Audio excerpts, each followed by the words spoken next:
In most test subjects, it fragmented their psyche, a form of induced schizophrenia. We're gonna find the part of Harrow that's willing to talk to us. We should get started soon.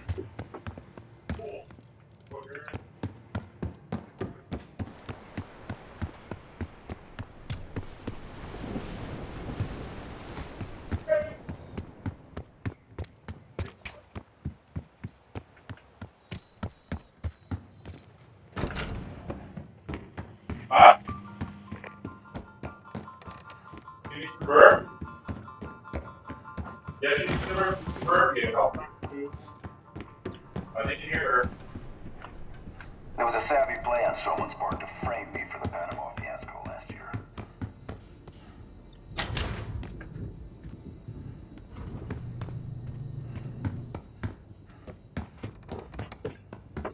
The papers incriminating me turned up at the exact time I started investigations into the Pantheon.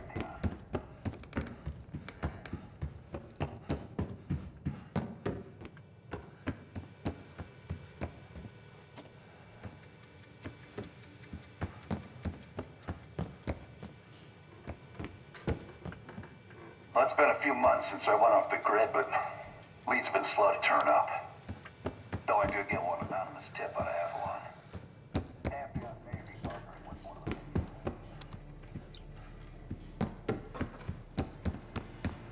Use the board when you want to get Harrow in here.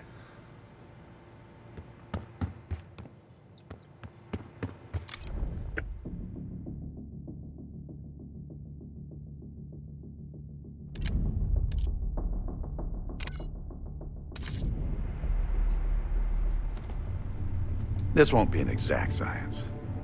Think she'll survive it? Probably.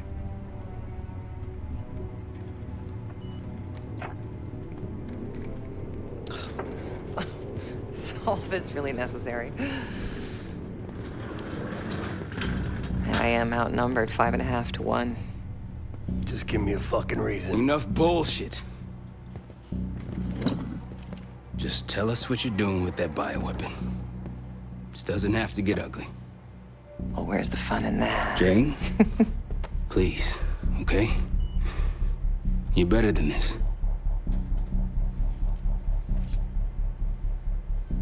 Oh, you don't even know if you can do it. We've both made our choices, Troy. I stand by mine, do you?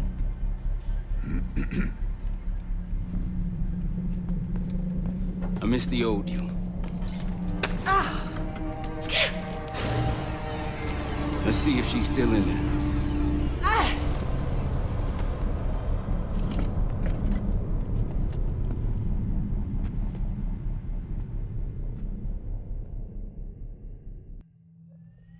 Jane. Jane, you there? What is this?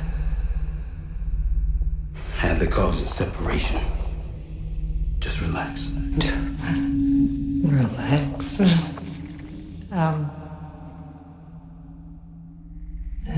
Try. What is it? Talk to me. No. Please, no. Jane. I don't want to do this. No.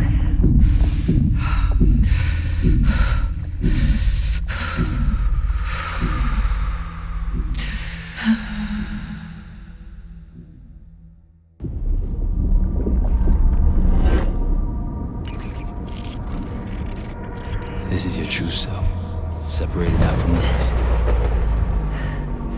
We need your help, Jane.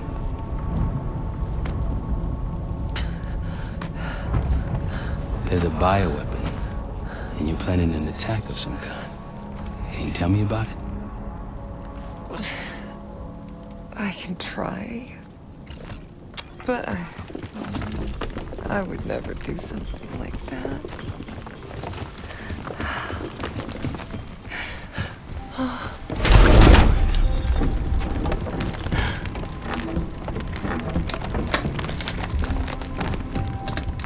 It's going to be all right. No! Something happened here. In your house? What do you see?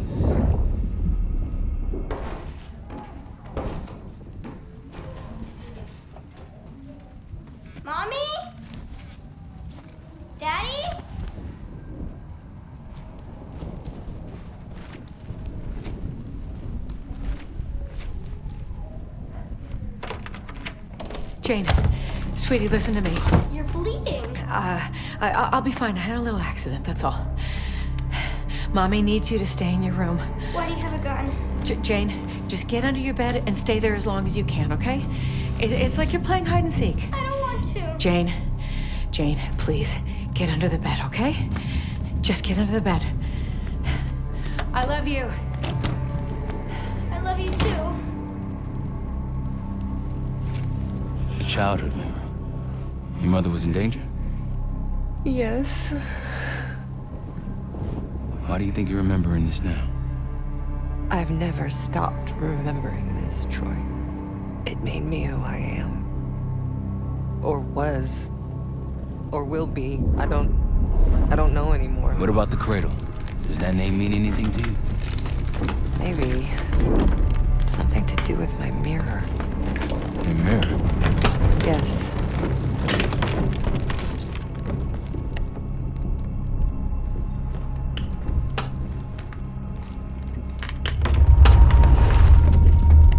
Someone that knows. Someone that knows is inside. Don't you fucking dare. You don't need to tell them anything. I need to know. Keep your mouth shut.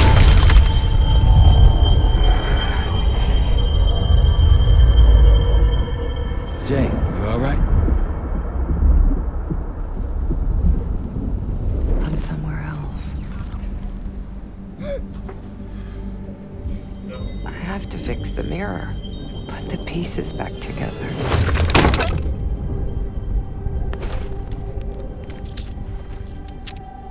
Win a shard by searching around.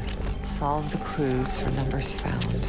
These 3 numbers you must glean, then put them in the order seen. When I was a girl, my mother loved making scavenger hunts for me. Where are you now? I'm in Verkuda. Verkuda. You were there recently. That's where you scaled up the bioweapon. Where did you go after that?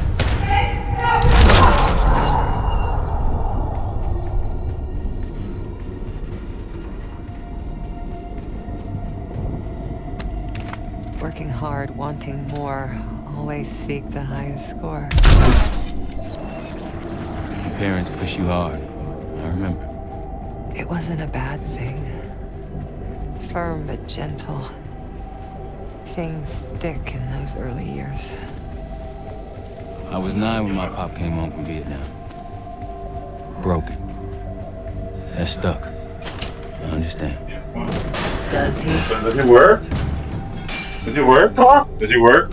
Yeah. Oh, it's not bad.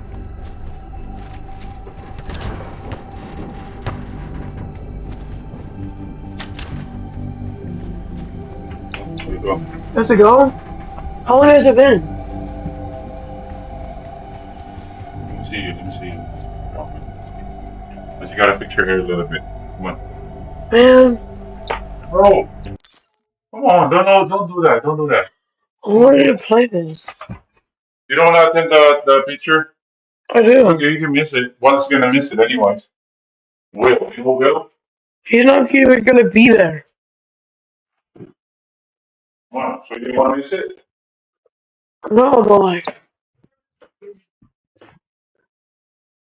Come here. 45.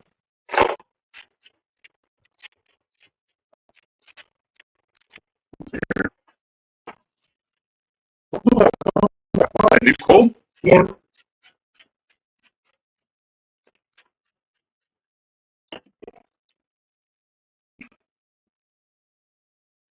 It was fine.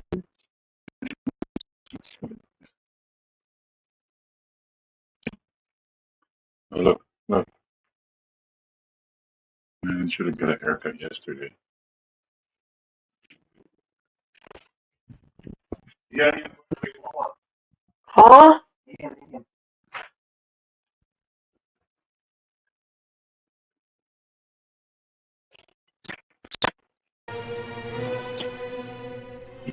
We got a Sigma?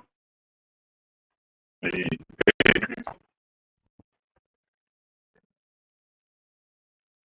race.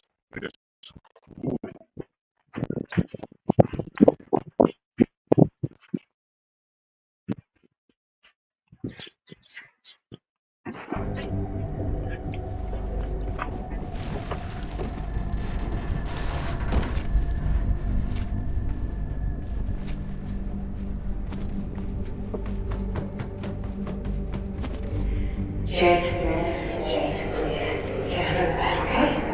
Just get under the bed.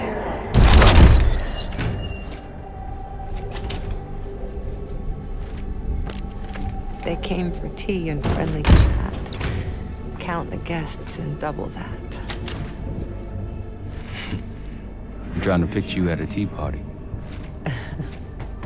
They happened, Troy. Though it didn't last. Some people retreat into their imaginations after tragedy. I did the opposite.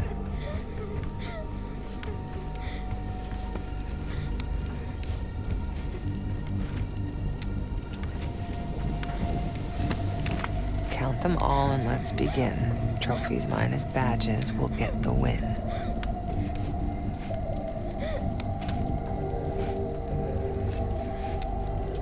My mother loved the thrill of the hunt, the unlocking of a puzzle.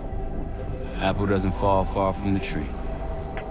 That's why I loved having you by my side all those years. I miss it too, Troy.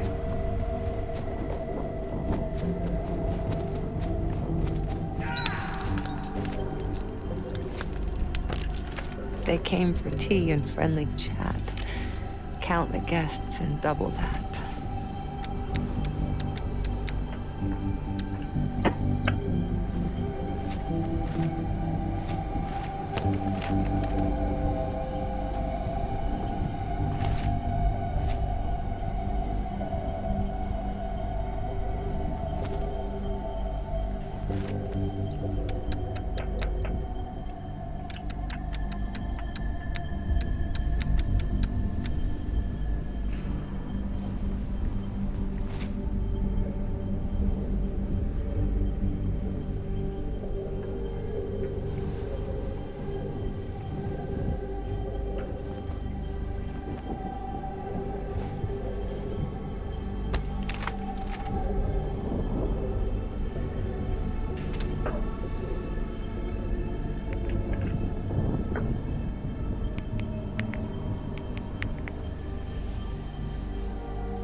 Count them all and let's begin. Trophies minus badges will get the win.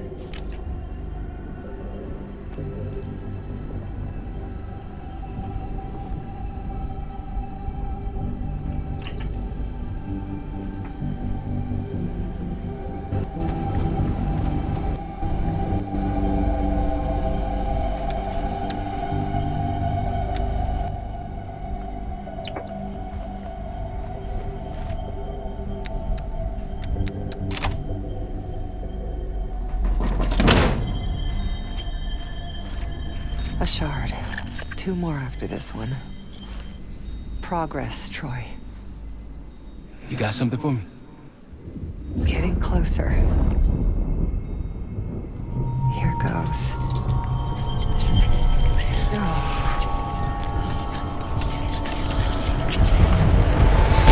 Jane. My mother told me to stay under the bed, but I didn't.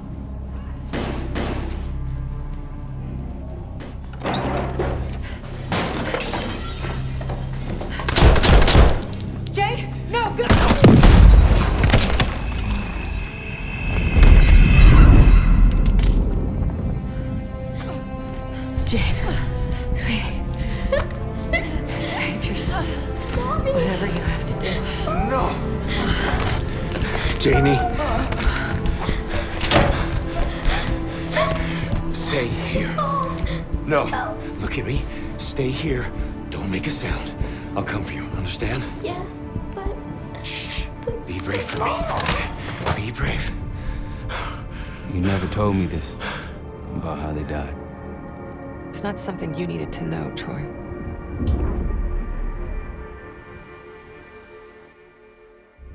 I'm somewhere else again. I've been here before. A lab. They're taking something. Pantheon stole a bioweapon from a U.S. lab. Do you remember? It's starting to come back to me.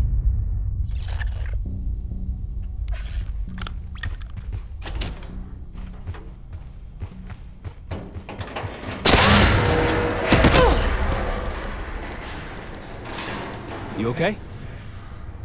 Yes. Oh, there's a mirror shard here. Above me. Find it. We're gonna unblock you. Get those answers. Are you cooperating with them? The lift has no power. Looks like it's connected to several generators. One down.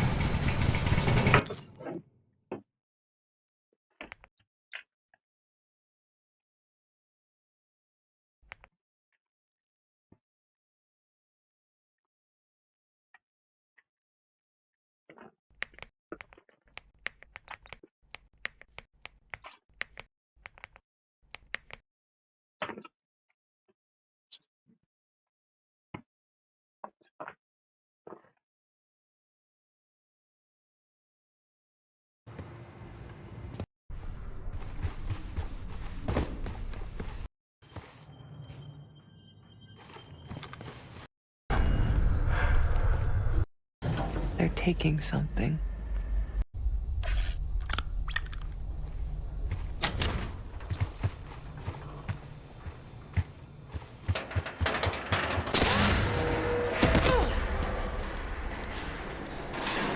You okay? Yes. Oh, there's a mirror shard here. Above me. Find it. We're gonna unblock you. Get those answers. Are you cooperating?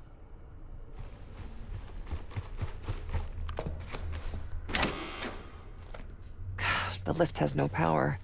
Looks like it's connected to several.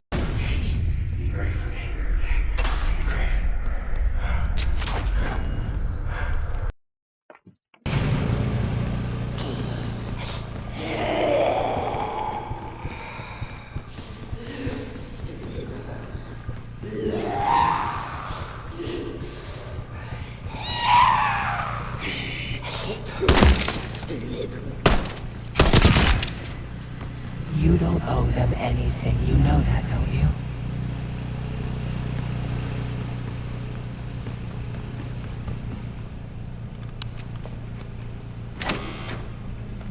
Still unpowered.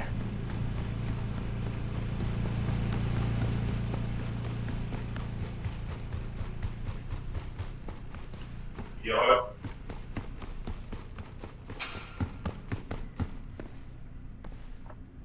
Yeah. Yeah. Do you want a shirt inside? No. I Sure. feel loose.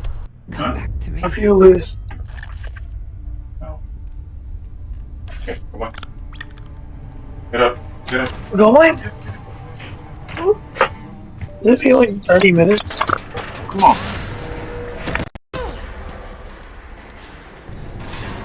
You okay? Yes. Oh, there's a mirror shard here. Above me. Find it. We're gonna unblock you. Get those answers. Are you cooperating?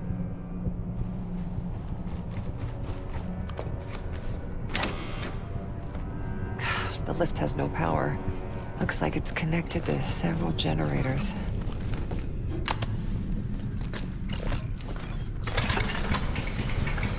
One down. You don't owe them anything. You know that, don't you?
drug they gave us won't last forever. I'll be back. What was that? Nothing. Troy doesn't really care about you anymore. He's using you.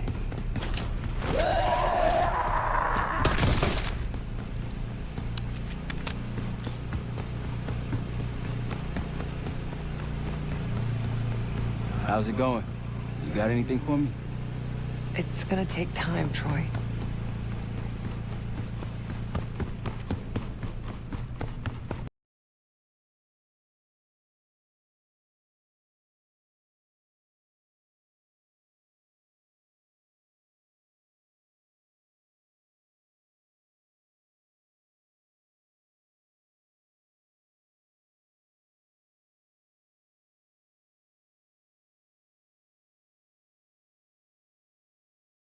Case is Bell. I believe and have proof that Case from Black Ops 6 is Bell from Black Ops Cold War, and I'm going to dive into this theory and show you why I believe they are the same person. But I want you to tell me your thoughts in the comments as we go, because this may just be a wild conspiracy of mine, or it may be the best secret of writing in Call of Duty history. But for those of y'all who don't know, I am Icebergs, and let's dive into the theory you need to know. So first of all, I believe Case from Black Ops 6 and Bell from Black Ops Cold War are the same person, and I have a lot of evidence to support my theory. First of all, we know that Bell is shot and betrayed on January 13th, 1981 in the very first mission of the Black Ops Cold War campaign. He is then captured by Russell Adler and the CIA and brainwashed using MK-Ultra. But what makes this interesting is in the Black Ops 6 mission briefing for the mission Emergence, we see that Russell Adler has a pass to the Advanced Technologies and Applications Division of the CIA starting on the 17th of January 1981. 4 days after Bell was shot. We also know that Adler says that he worked at this facility around 10 years before the events of Black Ops 6, which would be the year 1981. However, the Advanced Technologies and Applications Division was the official cover for the original Pantheon group, who are the villains of Black Ops 6 and responsible for the death of Alex Mason, but interestingly, this was the exact same facility where Case was experimented on in Black Ops 6 with the chemical compound, the Cradle, less than 6 months after Adler got a pass this facility. But with the information Adler worked here in 1981, 4 days after Bell was captured by Adler, we can safely assume that this is where Bell was brainwashed in Black Ops Cold War. What is interesting is that both characters have a history of being experimented on in the same facility less than 6 months apart, which I'll talk about here in a minute. Now, through the entire Black Ops Cold War campaign, Bell is given the trigger phrase, "We've got a job to do" by Adler whenever he needs Bell to do something. Bell, we've got a job to do. We know regardless of what Bell was doing, if he heard Adler say this phrase, he would stop what he was doing and do what Adler said due to his brainwashing by MK-Ultra. But there is something similar in Black Ops 6. In Black Ops 6, whenever the character Case hears the words the Pantheon or the Cradle, he has this weird neurological effect around the edges of the screen hinting that something else is going on. But there is one time in the campaign where this effect happens to Case, and it's not related to anyone saying anything about the Pantheon or the Cradle. Instead, it's in reaction to an order from Russell Adler. You can dispose of him. What? No! This moment right here is a red herring. It's odd and it does not make sense. I have watched this one scene easily 20 times and I can tell you it makes no sense. Why would Case have this neurological effect we see throughout the campaign when he hears about Pantheon or the Cradle, but also see it when Adler gives him an order? Unless Adler has something to do with the brainwashing over Case. Some type of brainwashing similar to that happened to Bell. And this next piece of evidence helps build on this theory. We see on the mission board for Black Ops 6 that the Advanced Technology and Applications Division, the cover for the Pantheon in Black Ops 6, received approval from the United States government to begin testing the chemical weapon known as the Cradle on March 9th, 1981. What's odd is that the last mission of Black Ops Cold War, the final countdown, takes place on March 15th, 1981. In this mission, at the very end, we see Adler supposedly kills Bell on an idyllic cliffside overlooking the sea. But Solovetsky Island, where the last mission takes place, does not have a cliffside. As we see in the game and in real life, Solovetsky doesn't have any cliffsides. As a matter of fact, the tallest point of the island is the monastery that we blow up in Black Ops Cold War. So where was this ending scene taking place? Because Adler was still in his mission gear for the final countdown. But some things Adler said in this scene always bothered me, because they didn't connect quite to the story. In this scene, Adler says, "Arctic air clears the head, doesn't it?" Arctic air. Clears the head, doesn't it? Why would he talk about air clearing the head, almost ironically considering Bell's head is an absolute mess from the brainwashing of MKUltra? But based on my understanding of the tests done to Case, he was given a mix of the cradle via aerial inhalation and injections into his bloodstream. Adler also says here in this scene that you made 2 sacrifices, one without your knowledge and one of your own choice. I'm going to ask you to make one more, and then supposedly he shoots Bell. But the reason I bring this up is in March of 1981,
we know that the Pantheon began testing the Cradle on a volunteering subject. It lines up weirdly suspiciously that on March 9th, Pantheon gets approval to start testing the Cradle.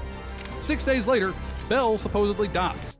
Then by the end of March, Pantheon has already started testing the Cradle on a volunteer. It's all a little too coincidental. But what if Bell was not being killed in this ending scene? What if he was being brainwashed? The comment by Adler about the cool Arctic air was to get to Bell to unknowingly take an inhalation of the chemical compound known as the Cradle. Bell had already been to the Advanced Technology and Applications Division headquarters to be brainwashed as a patient of the MK Ultra program. Then Case was brainwashed at the exact same facility less than 6 months apart, and Case volunteered to test the Cradle. First of all, who volunteers to willingly get brainwashed and have a super soldier serum that might kill you injected into your bloodstream? You'd have to have a wrong state of mind, or something would have to be very wrong with you to think that way. And I believe that this last scene that we see in Cold War is not real, but a memory, implanted by Adler to smoothly end the story of Bell and his psychology after Bell turned violent and being tested on by the Cradle. We hear this audio line right here from the mission Emergence that says, Springer mentioned this already, but we're moving you to 24-hour observation. Restraints may be necessary at times as well. I sincerely apologize. Just until we understand these recent behavioral changes. Safety is our top priority. And then we hear them say that he's going to be brainwashed and might forget all of this. I regret to inform you of this, but funding was pulled from the Cradle program last night. Don't worry, we're going to make sure you get the support you need after this. No one will know this took place. You may not even remember much yourself. But regardless, I think you're going to make one hell of an offer in Case 1. We know that Case 1, the test subject of the Cradle in Black Ops 6, was rebuilt and renamed William Calderon and given the call sign Case and reassigned to the Special Operations Division of the CIA. Though his call sign is also odd as well. Bell's call sign was a call sign chosen for him by Russell Adler, and the name Bell is a reference to the Pavlov experiments where he trained dogs to expect food upon hearing a ringing bell. Bell was given the phrase, "We've got a job." We have a job. Bell, come on. Trained with an audio cue to do exactly what someone told him to do when he heard that cue. Somewhat ironic naming when you think about it. But Case was named after being who chose Case's call sign?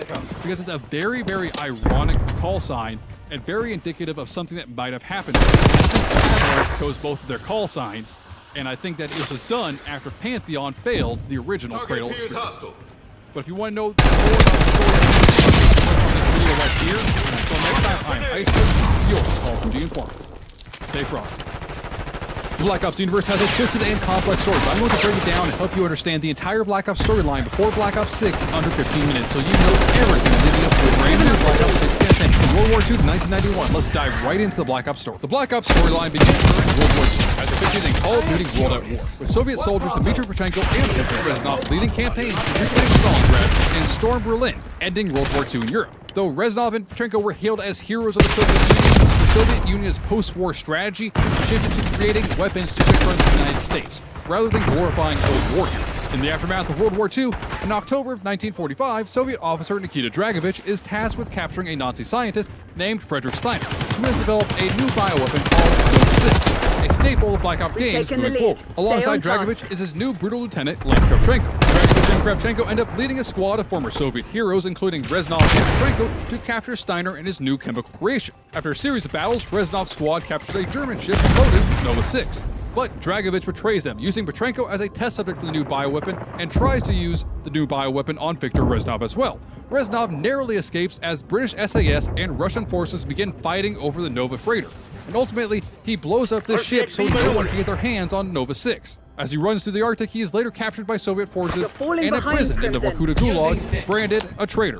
We then move forward many years to 1961. The events of Call of Duty Black Ops begin with CIA operative Alex Mason, who alongside Frank Woods and Joseph Boatman is assigned to assassinate Fidel Castro during the Bay of Pigs invasion. After a mission into Fidel Castro's compound, Alex Mason seemingly kills Fidel Castro. As the team plans to make their escape by plane, Alex Mason sacrifices himself so he can clear the runway for his team to escape safely, ultimately ending up in his own knocking out and capture. Once captured and coming to, it turns out Mason killed a body double and he was captured by the real Castro. Mason is then handed over to Dragovich as a gesture of goodwill between Russia and Cuba and their future relations. For the next 2 years, Dragovich and Steiner subject Mason to a Soviet brainwashing program known as the Numbers Program, a mind control program developed by the Soviets themselves, designed to turn him into a sleeper agent like many before him. However, Mason resists the full effects of the program and is sent to the Vorkuta Gulag, where he meets Victor Reznov. Reznov, who knows about Nova 6, becomes Mason's mentor and uses reverse brainwashing techniques to protect him from the Numbers Program, seemingly saving Alex Mason and convincing him to subscribe to my channel for all of your Call of Duty information like you should do right now. Together, Mason and Reznov, the new buddies,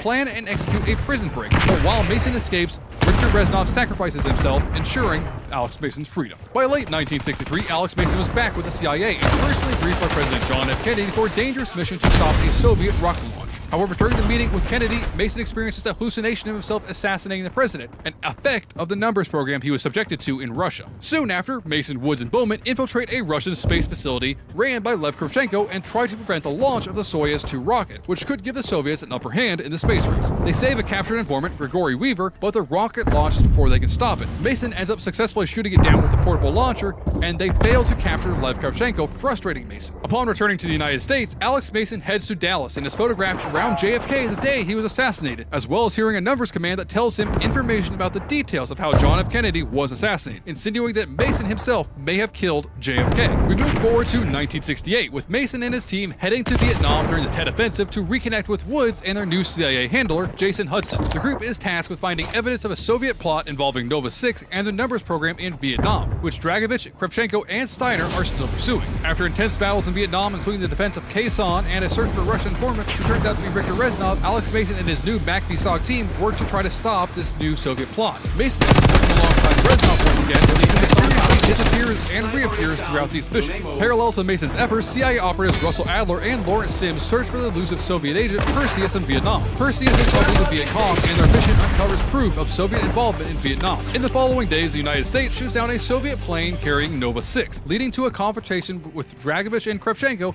and the BO6 team led by Alex Mason. Mason and his comrades fall into enemy hands, and in one of the series' most iconic scenes, they are forced to play a deadly game of Russian roulette. Joseph Bowman refuses to participate and is brutally killed by a Soviet officer. While Woods and Mason manage to break free, they end up seeking revenge for Billy Bowman's death and killing the Soviet officer who killed Bowman. They end up stealing a Soviet helicopter and use it to destroy enemy bases throughout all of Vietnam before landing at a Russian base. At the exact same time as the events in Vietnam, Hudson and the now fully recovered Grigory Weaver hunt down a rogue chemist named Daniel Clark in Hong Kong, who informs the two that he helped stabilize Nova 6 for use, and before he can tell them about the Numbers Program, he is shot in the head. The story builds towards Mason's confrontation with Kravchenko. Alex Mason, finding a POW camp where Kravchenko is located, frees the prisoners, and in doing so also frees Victor Reznov. And during a fierce battle, Woods seemingly sacrifices himself by tackling Kravchenko out of a window just as he pulls a pin on a handful of grenades. Both men are believed to have died, but unbeknownst to Mason, Kravchenko and Woods would both survive. With Reznov's help, Alex Mason now escapes, now driven by a desire to find the remaining members of Dragovich's group. We then cut to Russia. Hudson, Weaver, and a CIA strike team lead an assault on Mount Yamato thanks to a tip they received from Daniel Clark. After clearing the base and starting an avalanche, Hudson and Weaver are contacted by Steiner, who informs them that he wishes to stop helping Russia and start helping the CIA because Dragovich is planning on killing him now that Nova and the Numbers Program are complete. He tells them to meet him at Weaver's Island.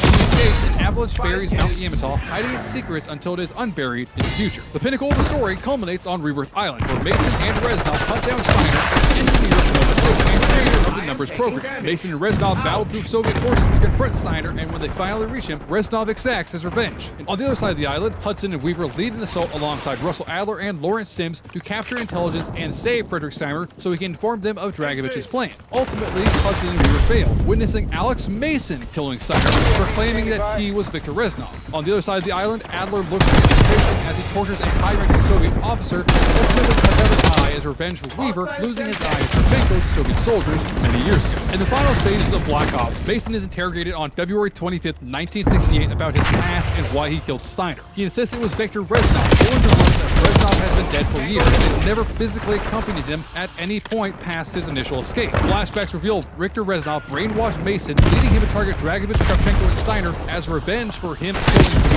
Petrenko and betraying Viktor Reznov in the end of World War II. Hudson, his interrogator, demands Mason decipher the mysterious number sequence which are tied to Dragovich's commands, and Mason finally realizes the numbers are linked to his failed brainwashing and are a command set in every major city in the United States who plan to set off Nova 6 gas bombs. He also remembers the broadcast point of these numbers is a ship outside of Cuba called the Rizalka. The next day, on February 26th, Mason and Hudson lead an assault to stop the Nova 6 gas detonation. After bailing from a damaged helicopter, they discover the real number station is in fact not in the Rizalka, but underwater. After swimming to the station and battling through enemies, Mason shuts down the broadcast of the numbers program and Dragovich confronts him. With Hudson's help, Mason drowns Dragovich, finally ending his reign. They escape the collapsing underwater station and are greeted by the U.S. Navy, with Mason hearing Reznov's voice congratulating him on killing the 3 traitors. In the years following, Frank Woods was transferred between POW camps in Vietnam until he escaped in 1972, returning to work for the CIA alongside Alex Mason. Alex Mason, in 1979, ended up getting married and had a son named David. In January 1981, President Ronald Reagan formed a CIA team led by Russell Adler, including Jason Hudson, Frank Woods, Alex Mason, and others, to resolve the Iranian hostage crisis. Their first mission was to track down 2 Iranian leaders, Qasim Javadi and Arash Kadivar, and after interrogating Qasim in Amsterdam, they discover Kadivar's location is in Turkey. The team intercepts him at an airport where they witness Kadivar execute a couple of men in a vehicle for seemingly no reason. Mason then has the opportunity to take a sniper shot,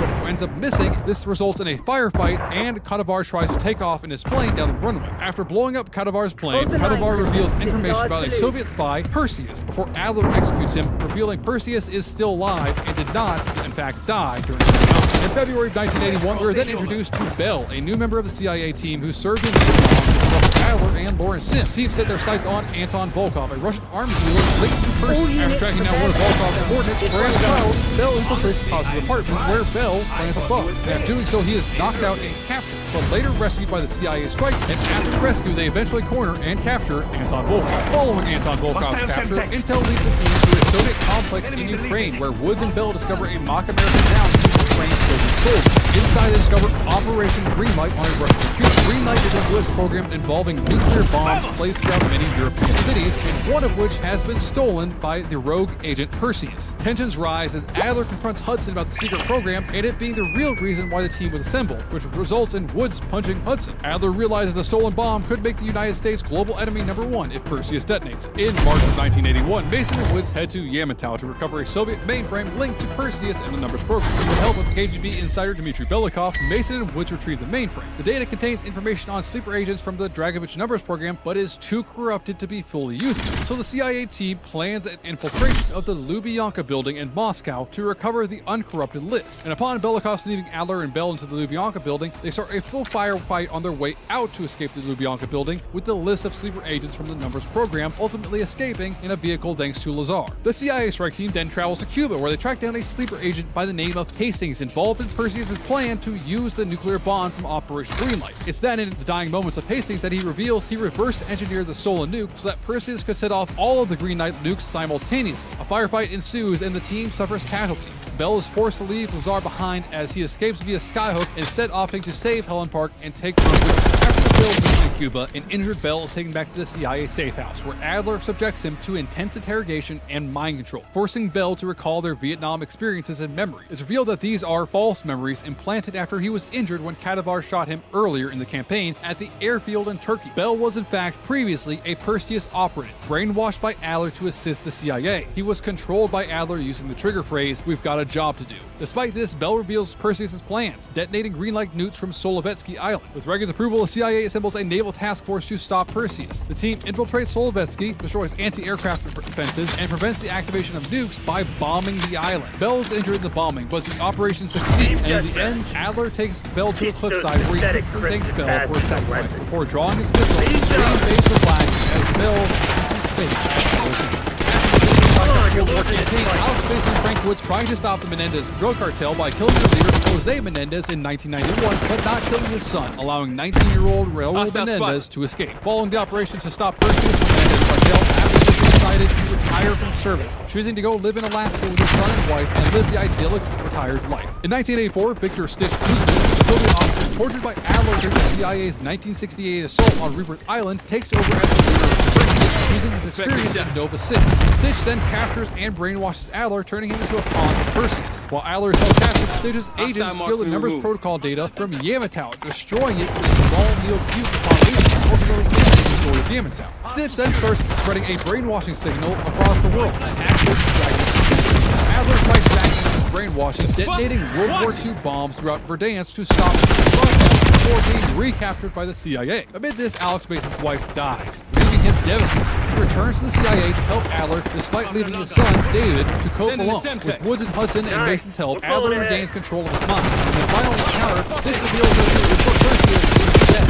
Adler kills him, so his sleeper cells and legacy remain active. After the events of Stitch's broadcast and Adler's return, Alex Mason retires again to raise his son. Evaluation for brainwashing, while Frank Woods returns to the field. And in 1986, Woods and his team are captured, hunting down the now dead hunter, Raul Menendez, son of Jose Menendez. This prompts Jason Hudson to call Alex Mason for help. Angers David, still affected by his father's previous absence after his mother's death, is sent to stay with Hudson's family as Alex accepts the mission to rescue Woods. Alex Mason then heads to Africa to assist Unitol forces in exchange for Frank Woods. After helping repel an enemy attack, Mason learns Woods is on a nearby bar. He and Hudson rush to rescue him but are shot down and forced to fight through the enemies on the bar. They find Woods malnourished but alive and surrounded by the bodies of his teammates who are being deposed. As they escape, Mason shoots down an attacking helicopter and the barge runs aground near an enemy camp. There they encounter arms Raul Menendez. Mason ends up shooting out Raul's eye, injuring him in a standoff, and then returns to Hudson and Woods fighting to the shoreline before being rescued by Utah forces. After saving Woods, Mason re-enlisted the CIA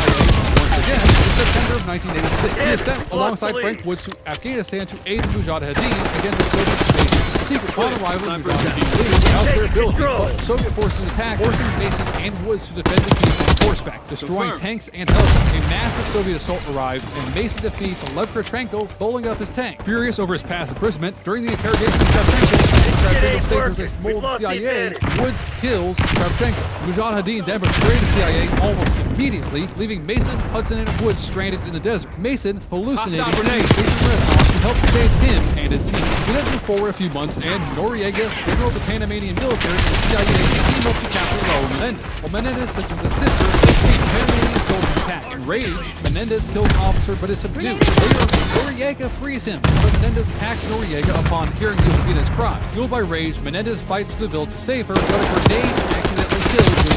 Then, 15 minutes earlier, Woods, Mason, and Hudson attempt to capture Menendez while fighting their way through the compound. Mason and Woods find a document about the role in the CIA, and Woods seeks vengeance for his teammates in Africa. Inside Menendez's mansion, Woods loses control, causing a grenade to bounce into Josefina's room, killing her. The mission ends with Menendez seemingly dead, and Hudson telling the team they never happened. We then move forward to December 19th, 1989. Frank Woods and Alex Mason were briefed about capturing Manuel Noriega during the U.S. invasion of Panama. They successfully captured Noriega, but Hudson reveals he will be placed for another villain, Menendez. As the exchange, Woods is ordered to shoot a hooded figure, believing it to be Menendez. He fires only to discover he has shot Mason. Furious, Woods tries to kill Noriega, but Menendez ambushes him, shooting off his team. Woods then awakens to find Mason dead, Hudson tied up, and David Mason under Menendez's control. Menendez forces Hudson to choose who dies. Hudson then sacrifices himself to save Woods and David, and Menendez kills him, leaving Woods alive to suffer. As he departs, Menendez taunts David, saying he will one day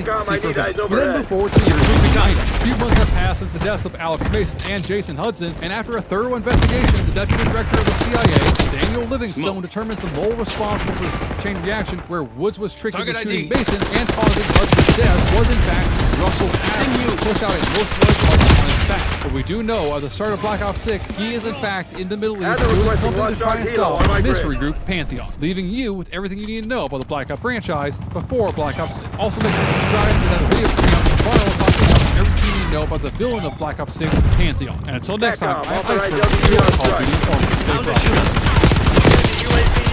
The core Black Ops story spans nearly 100 years across 5 Call of Duty titles, multiple generations of multiple soldiers, risking everything to win a battle.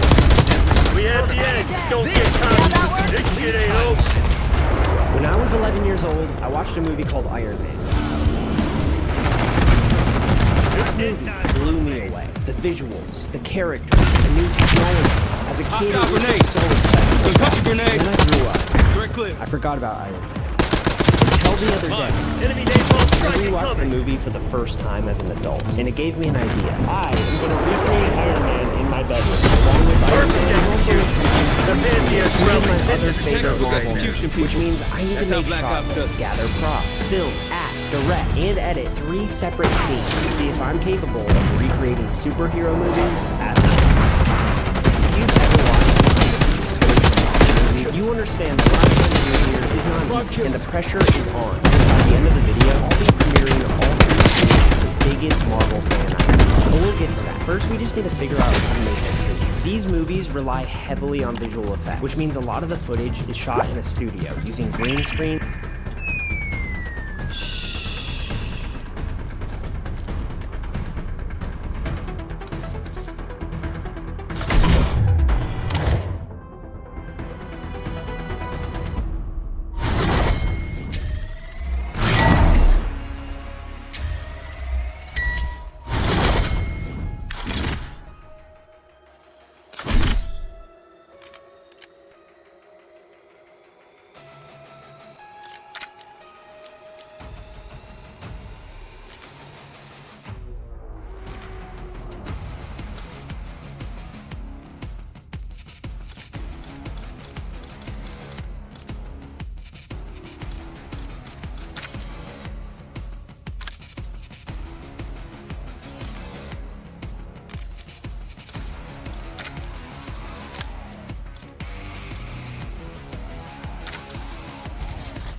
And blue screen. So step number 1 is to go to the store to get supplies, because I need to turn my bedroom into a film studio so that I can recreate Iron Man. I drew this myself. I'm pretty proud of how it turned out. I did trace it, so I don't know, does tracing mean I didn't actually draw? She's just that. Playtime's over. Let's see what you're made of. So I'm actually recreating shots from 2 separate scenes of the movie and mashing them together. The first scene we'll be filming is when Tony's trying to escape 2 fighters. And the second scene is Enfield's test flight, and that will take place inside his helmet. I have one agenda, and that is make this Iron Man fly and look realistic. And I don't know how to do that. Here's the thing, I always have these video ideas and make superhero movies at home. That will be cool. And then I realize I have no idea what I'm doing. However, I do have some ideas. Idea number 1 is to use invisible fishing line to give the illusion that the Iron Man doll is effortlessly flying through the sky. Fishing line is amazing because not only can you catch fish with it, you can also hang things with it, and it looks invisible. Now, I've used fishing wire before, and it's worked really well, but I've never used it to pull off an effect this complex. If I can actually use it to make the doll fly, I can then replace the blue screen with real aerial footage, and hopefully it ends up looking a little something like this. At least that's the idea. I'm still not 100% sure this is going to work. I keep saying that. I need to have more confidence. This is going to work, I think. I spent the next few hours filming the action figure from all sorts of different angles. Because in order to make my shots match the shots from the movie, the fishing wire had to be attached to the doll in very precise positions. Which means that any bump or movement to the figure while filming would knock it out of position, forcing me to start over. That setup took so long. Oh my goodness. Okay. Boom. Iron Man is flying. 2 jets come up behind him. Boom, boom, boom. Clear. Sniper is down. I think we might have just got the shot. This whole production is a very delicate process of not breaking strings. Alright, let's do it one more time just to say, right, get the shot. You're fucking fine.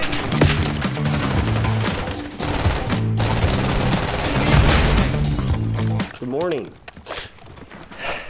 How's it going? Yesterday was definitely a success. We got all the flying scenes that we needed. Today we are going to be filming the HUD scenes. If you don't know what that means, don't worry, I didn't until about 5 minutes ago. HUD stands for heads up display, and in all of the movies you see Tony inside the suit like this. Now in order to properly do this effect, I would need a giant studio. and trackers and all this stuff, which I don't have at my house. So once again, we have to get creative. And here's my idea. When I was a kid, I would build forts in my house with chairs, pillows, and blankets. Why are you wrecking your fort, Eyes? Because I'm making a new fort because this one is so big.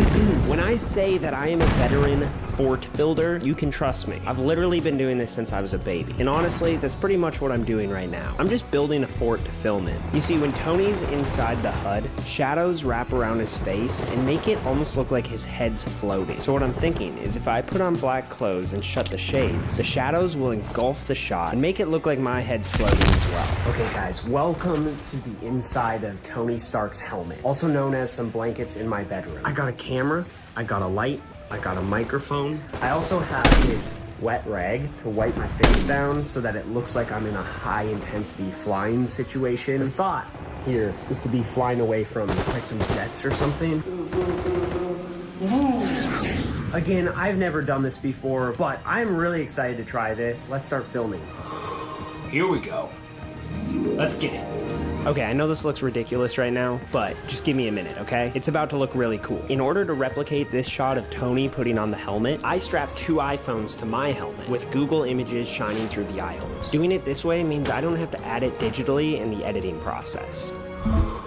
So one thing about these HUD scenes is there's always camera movement. However, I am filming by myself with a tripod. There's no camera movement. However, what if I put the tripod on my foot and then I wiggle my foot around and then it gives us some natural camera shit? Is that dumb?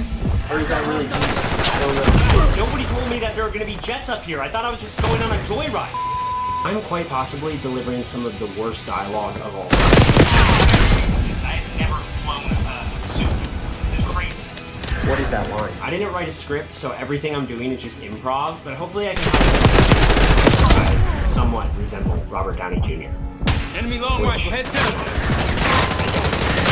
Now that both scenes are filmed, it's time to put them together. On to editing! Yeah!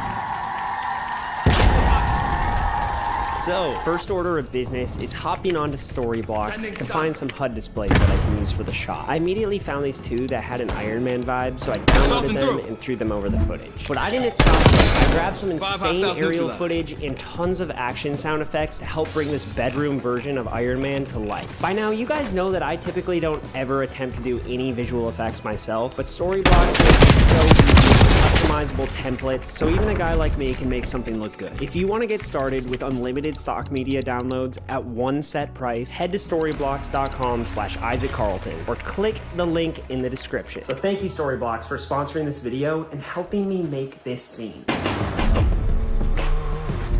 Here we go. But we're not done. My next task is to add fighter jets into the sky, and this is where I ran into my first major problem. I've never done 3D animation. Dang. Yeah, that's definitely a problem. So I have a choice. I can be lazy and have someone else do the work for me, or I can put my head down and do the work myself. If you know me, the decision's pretty obvious. Got these jets going by, which, my friend Tom will be taking care of the jets. In my last video, Tom was able to shrink me down to fit inside of a toy car, which was a really cool effect. But making a toy Iron Man doll escape fighter jets is a bit more complicated, so we'll see if he can pull it off. And while he works on that, I'm gonna start working on Spider-Man, maybe the most iconic superhero. I feel like every year they make a new Spider-Man movie.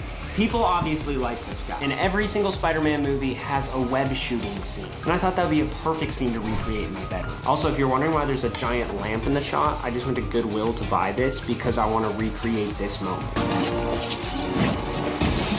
Alright, let's shoot some webs. Like I said earlier, there are a ton of Spider-Man movies, which means I have a lot of options to choose from for this recreation. However, there's one scene in particular that I think I can replicate the best, and that's this moment from the original 2002 movie, where Peter Parker's testing out his web powers in his bedroom. And in order to pull it off, I'm gonna test out some new techniques that are a little, you might say, non-conventional. I promise this is not a joke. You see, in order to make the digital webs look realistic, we need the real-life objects that the webs are hitting to actually move. And shooting the can with a toy gel blaster is one way to do that. You see, the gel ball is basically invisible on camera, but its impact makes the can move backwards. So now that the can's moving, we can add our spider web, and suddenly we have a glorious combination of practical and visual effects. Oh! It has the stretch going on. I can grab the bits of it, and then it'll kind of like stretch and go as much as I want it to be. Throw it in, so there's a big old mesh of different stuff, and then of your uncle you have whip. And just like that, Tom gave me superpowers. But in order for all these shots to look good, it takes a lot of effort on both sides of the camera. Lots of shots with natural movement to help sell the visual effects. But I think it's worth it, because hopefully Tyler will be really impressed by the work. Dominate. That did not work. Green light. Go, go, go. Go. Go, Charlie, lock down. The shot doesn't look like the lamp is Lead down. so that when it cuts check to your me, fire. the lamp almost hits me. Currently, it looks like the lamp is just flying sideways. So to fix this, I need to pull it straight towards me. Bravo, The dog. hope here is that the lamp does not hit my camera, because that would be very detrimental to my bank account. Losing speed. Oh no. There's glass light bulb filters on my carpet. Now that I'm done launching the lamp at my camera, it's time to launch it at myself. And for this shot, I'm gonna need a little bit of help. Would you mind throwing a lamp backward?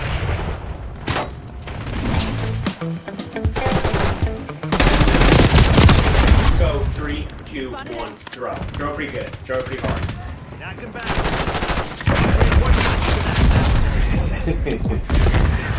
Losing Bravo. Hostile UAV established overhead. That was good. That was good. I'll see you around the house.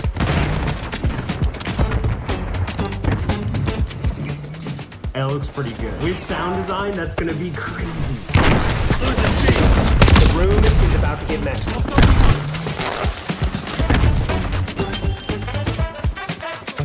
Still on speed.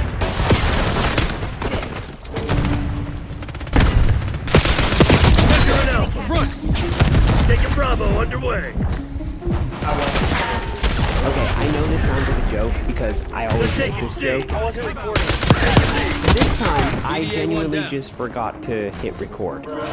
It just so happens to be the shot where I throw a $23 breakaway plate at the wall. But don't worry, I have a little trick up my sleeve. Bravo zone secure.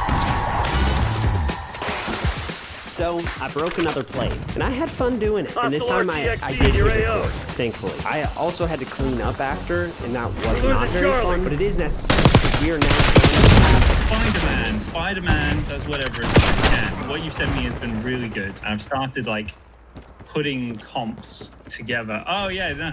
I guess you haven't seen these. No, I haven't seen any of this. This is nuts. Okay. Good, man. It's cool. Oh. When it comes to yeah.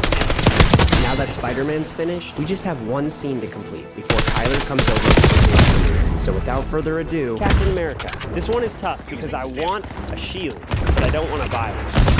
So I'm gonna have to make one, but I also don't want to spend money. My options are kind of limited here. My goal for this scene is to throw a shield like Captain America. It's his iconic move in all the movies, and it just looks really cool. So how am I going to do this? Well, as I was rewatching the movies, this scene caught my eye. Can you guess why?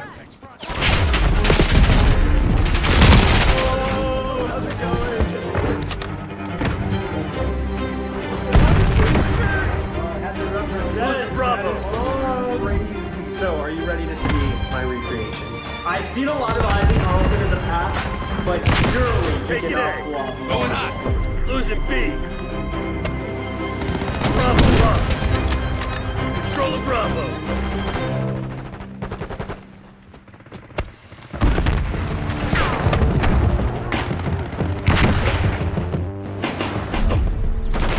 Locked down. Here we go.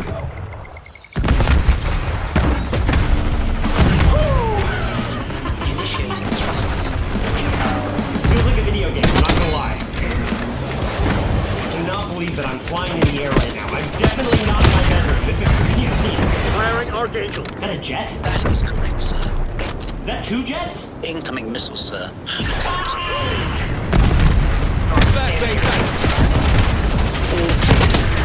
I think I'm getting altitude sickness. Take it out. This has been fun and all, but I'm going home.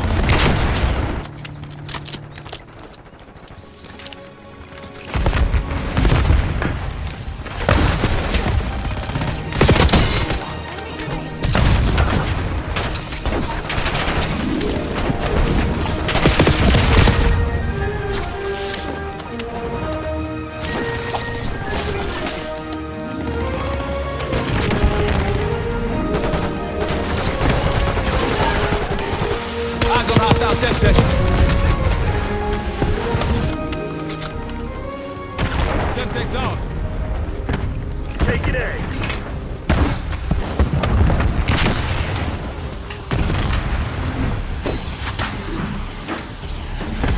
Securing Alpha. Losing Bravo. So what do you think? It's not bad.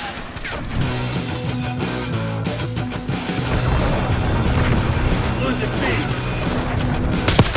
Have you ever found yourself watching your favorite movie or TV show and thought, wow, this is awesome. How did they even make this? Well, let me show you. This is what an episode of Stranger Things looks like in an editing software. And every single one of these little colorful boxes represents Terminated. To make a polished product, editors have to make thousands of these cuts. You want to switch camera angles? That's a cut. You want to shorten a really long take? That's a cut. You want to splice two clips together with the most awesome star transitions? That also involves a cut. So cuts are everywhere in movies. But the question is, are they actually necessary? Well, if you've watched any of my other videos, you probably know where this is going. Yeah, I'm going to attempt to make a movie with zero cuts. And I'm not talking about a slow-paced drama. No, I want to make an action movie. Exterior and interior shots. Lots of camera movement, and most importantly, stunts. And there's only one rule. The entire film must be captured in one single shot.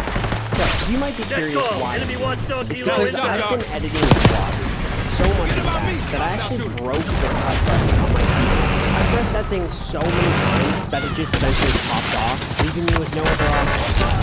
Okay, so I kind of lied. That didn't happen. The truth is that I just watched a movie called 1917. 1917 is a 2-hour-long movie that looks like it was filmed in one. In reality, there's actually a lot of hidden cuts throughout the movie, so it's not actually just one shot. But the most famous action scene is an 8-minute long shot without any cuts. And I just find that fascinating and kind of intimidating. For some reason, I want to try it. I started making movies when I was 13, and back then, I was obsessed with filming anything that involved stunts. But unfortunately, there was one stunt that I always wanted to try, but I never quite knew how to pull it off, and that was the infamous wall switch. If you haven't seen one, it looks a little something like this. I can't stop thinking about this stuff. Unfortunately, I'm not a professional, and I think it's just too dangerous to try. So what we're doing is we're building a wall to break through. Oh, sorry. This is my friend Jake, and he's really good at building things. So the other day I texted him and said, hey, would you be down to build a fake wall in your house so we could break through for a movie stunt? And that he responded, yeah, for sure. And I didn't really believe him, so I said, for real? And he said, yeah, for sure. So suddenly we found ourselves with materials for our wall that we're about to smash through. And if you told 13-year-old me that this is what I would be doing when I got older, I'd probably start crying. As funny as it might sound, this is truly a dream come true. Time to assemble the wall. Let's hope this fits. Fits like a Bravo. Tyler, you're gonna be breaking through that. I'm like actually kind of worried. Alright, let me explain the plot real quick. This is my friend Tyler, and in the movie, he's going to be playing a robber sneaking into Jake's house. However, Jake's character is a no-nonsense kind of guy. So when he discovers Tyler inside his home, they get into a fight. A very intense fight. It's a pretty straightforward story, but remember, we're filming this in one shot, so it kind of has to be. Oh yeah, and this is my friend Xander. He's helping me film, and he's also making sure I don't trip over anything while walking back. Take your Bravo underway. Isaiah's table break. Okay. Bravo zone secure. I picked him up and threw him through a table. Roll the footage. Stunts on the Isaac Carlton channel are crazy. After instilling some confidence in Tyler, we put the finishing touches on the wall and started rehearsing the shot. Boom, right there. Okay, so the wall break happens halfway through the scene. But in order to even get to that part, we need to rehearse the start of the scene so that it all flows together seamlessly. And just as a reminder, we're not using any flashbacks. Anytime we make a mistake, we'll have to reset the entire shot and start from the top. Guys, we're getting it. We're getting it. This is going to be the longest part of the whole process. We need to make sure this is perfect. So right now we're just doing rehearsals, which is why I'm holding an iPhone. I will have a real camera. But this is just easier for now. Bravo, lock. This is going to be so hard. The first time this wall gets see how it's is going to be when I'm going through it. which is slightly terrifying. I guess that's the point of the one-team shot. Jake's gonna land like so. You know, when he gets hurt. No, we will. We're all professionals here. Yeah, Hardy got hurt twice. To keep this from being the most boring video on YouTube, I'm hyperlapsing through the footage of us rehearsing. Because we literally spent hours choreographing this shot. On a normal shoot, we just roll the camera and start filming. But because we don't have the luxury of editing out mistakes, we have to be perfect. But that being said, eventually you have to stop rehearsing and just go for it. This is it. First time. As long as we all come, we'll have a finished movie. And the pressure's on, because once we break through the wall, there's no going back.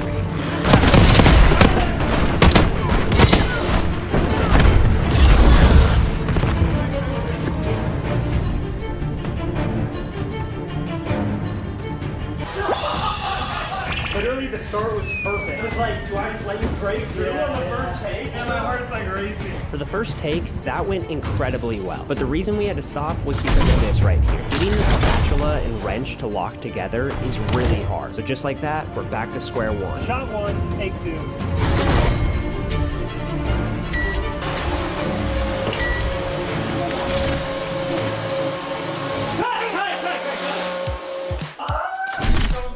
And same problem. But getting the spatula and wrench to lock isn't the only obstacle in our way. You see, I made the interesting decision to film this at the brightest time of the day. Dang, it's bright out. And because it's so bright, I need to have one of these on my lens. This is called a neutral density filter, and it kind of functions like sunglasses to the camera. For example, the reason I can get a nice blurry background like this when it's so bright out is because I have this filter. So it's doing its job. However, it's a lot darker inside the house than it is by the pool. So in order to get proper exposure when transitioning inside, I have to manually crank the filter so that it lets more light in. Otherwise, my shots look something like this. And that's just one of the technical elements that's making this shot so hard. Shot one, take four.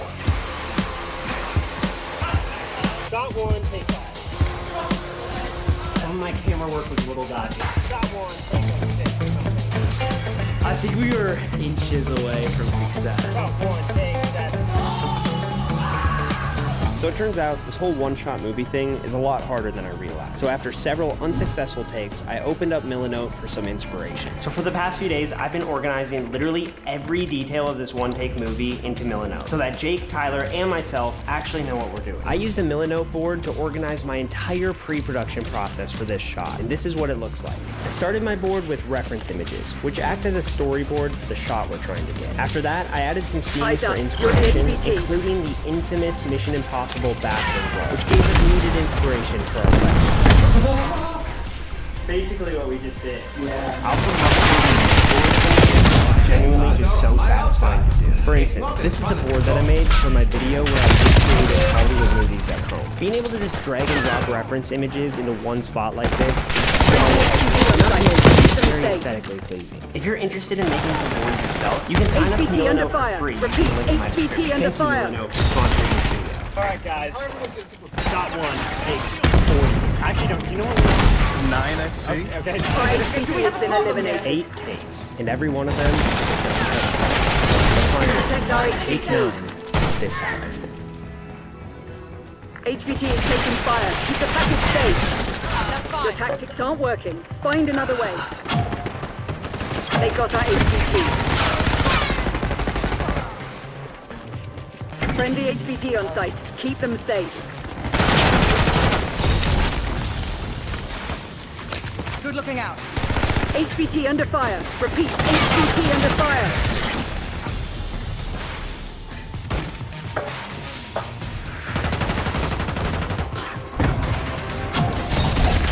Our HBT has been eliminated.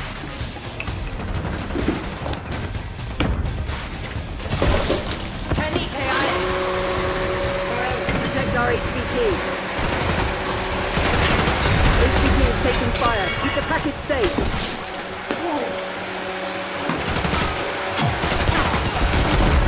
They got our HBT. No!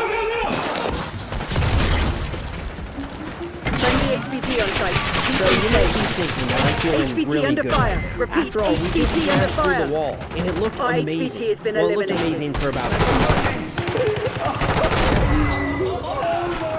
We took out their HBT. Oh. Here I'm like lost. The first and most obvious mistake is that this iPhone and light are just clearly in the shot, which is not ideal. But that's not even the worst part. The main problem is that we all just kind of froze after the wall broke. Ideally, I would have crossed over the mattress while Jake and Tyler rolled off, but instead we're left with this clunky shot where none of us really know what we're doing, and it's definitely not the shot we wanted. But hey, it's good enough. Psych, we're building another wall. And even though we'll never get it absolutely perfect, we can do a lot better. Besides, I did not drive all the way to Home Depot just to make a mediocre wall smash, okay? It is go time. This is it. Action! For real though, this is our last chance. We don't have any other walls. If we can't get this one right, we're done.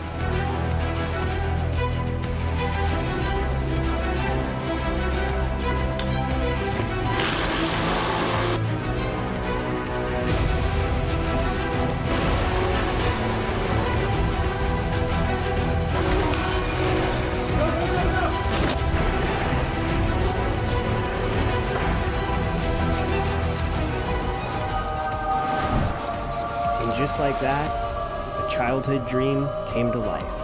And if my 13-year-old self could see the future, he'd be smiling right now.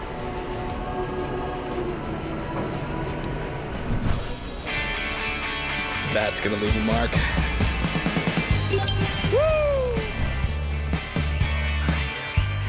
That was intense. Let's go. I think we got it.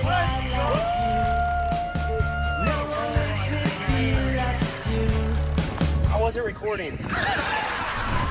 Now, the amazing thing about making a movie in one shot is that once it's filmed, the movie's finished. Psych, I wish that were the case, but I still have a lot of work to do, including re-recording all the sound effects. And that's how I spent the next day. So because we filmed in one take, we couldn't really prioritize the audio, which is why it sounds like this. Which leaves me with one option, which is to re-record all the audio myself. All jokes aside, I actually really like this part of the process. Filmmakers often say that audio is more important than video, and I definitely agree with that. It's pretty annoying to watch something with low quality sound, but it's pretty easy to forgive low resolution footage. And trust me on this, I filmed my last short film on a $9 camera from Amazon. As you can imagine, the image quality wasn't 4K, but after watching the footage for a bit, I honestly forgot I was using a cheap camera. However, the same does not go for audio. You want your audio sounding crispy.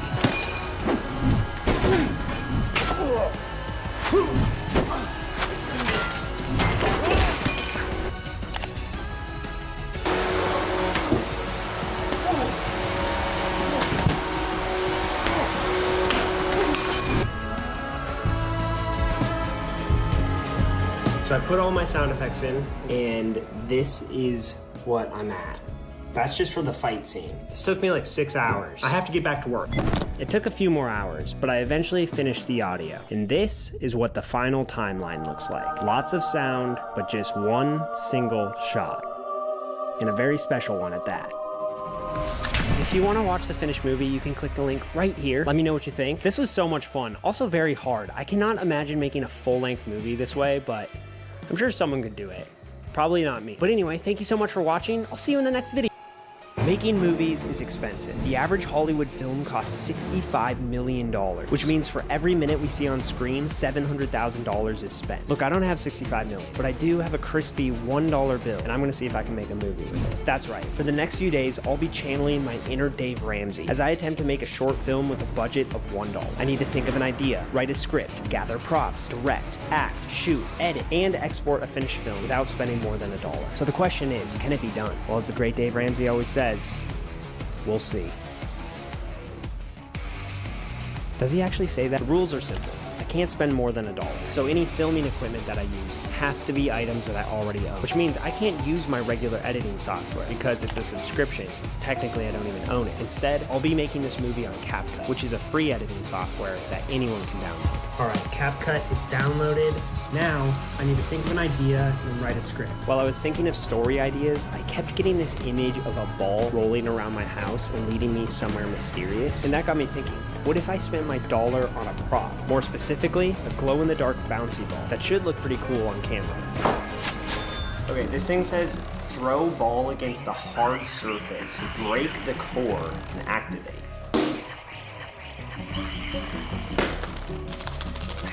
Am I crazy? I'm not crazy. Whoever made this ball is crazy because I had to throw this thing around for way too long to get it to work. And once it did finally light up, it was pretty underwhelming and I felt like I wasted my money. But luckily, I have a backup plan. You see, my roommate's an artist and he just so happens to have basically every color of paint you would ever need. So I had him paint the ball red. After that, I searched my house for more props and I eventually found some things that I wanted to use. And the best part is, it's all free. Now that I have my props, it's time to write the script. The concept is simple. A man, played by me, is led to a mysterious box under his bed. Inside the box, he finds a time machine that keeps resetting him back to the start of the film. Thinking it's just a useless machine, the man, still played by me, tries to sell it without realizing the machine has a dark secret.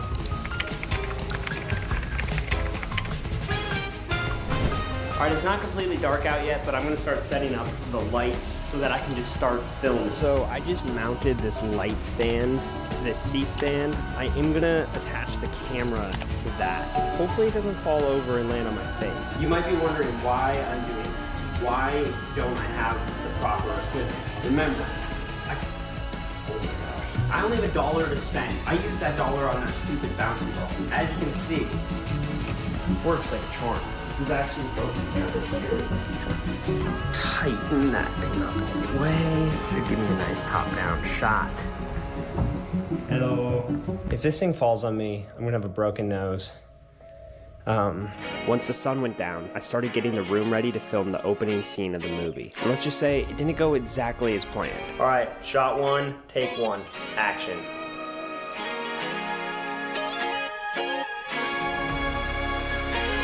That might have been the one. Oh yeah, that was definitely not the one. You see, for this scene to make sense, I needed the ball to hit my hand a very specific way. And sometimes, luck's just not on your side. The ball hit the camera. Oh my gosh, it hit the mic. This is hard.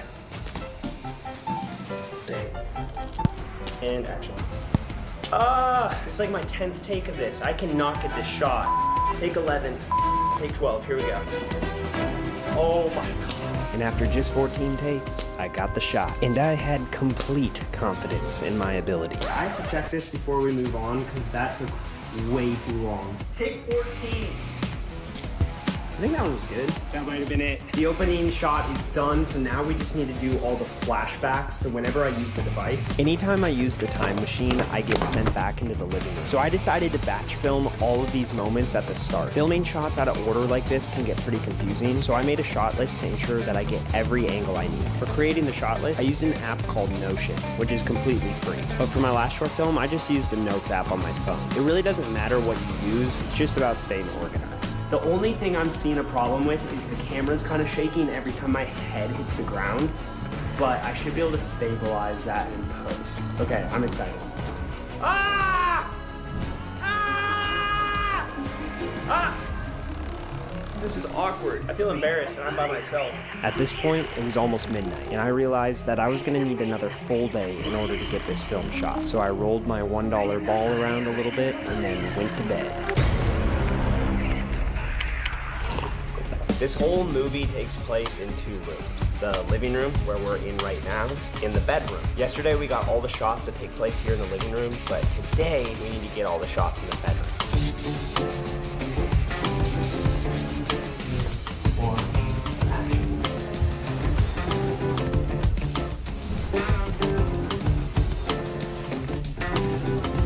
That feels good. I like that a lot.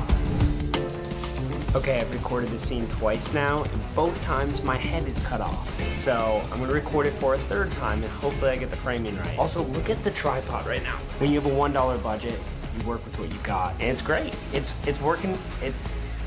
I want it no other way. As filming was coming to an end, I realized that I made a huge mistake. I completely forgot that I needed a stunt double for the final shot of the movie. So I started calling my friends around 10 p.m. and luckily, I found someone who was willing to act for free. I found the perfect candidate. Twinsies, the resemblance is insane. Hey, we have the same voice as well. Yeah, a lot of people in the comments have said that. A lot of people in the comments have said that. Whoa, that's crazy. My friend Haley also came to help film, and after a little prep, we started shooting the final shot of the $1 movie. So I don't have a budget to pay you guys, unfortunately. I only had $1. I only had $1 to spend. Basically, you're coming from the room. You're pretty nervous, so coming in, and you're just like... almost like brushed by the camera. Oh, okay, cool. All right, here we go. He doesn't know that I'm locking him out and sleeping here tonight. And action.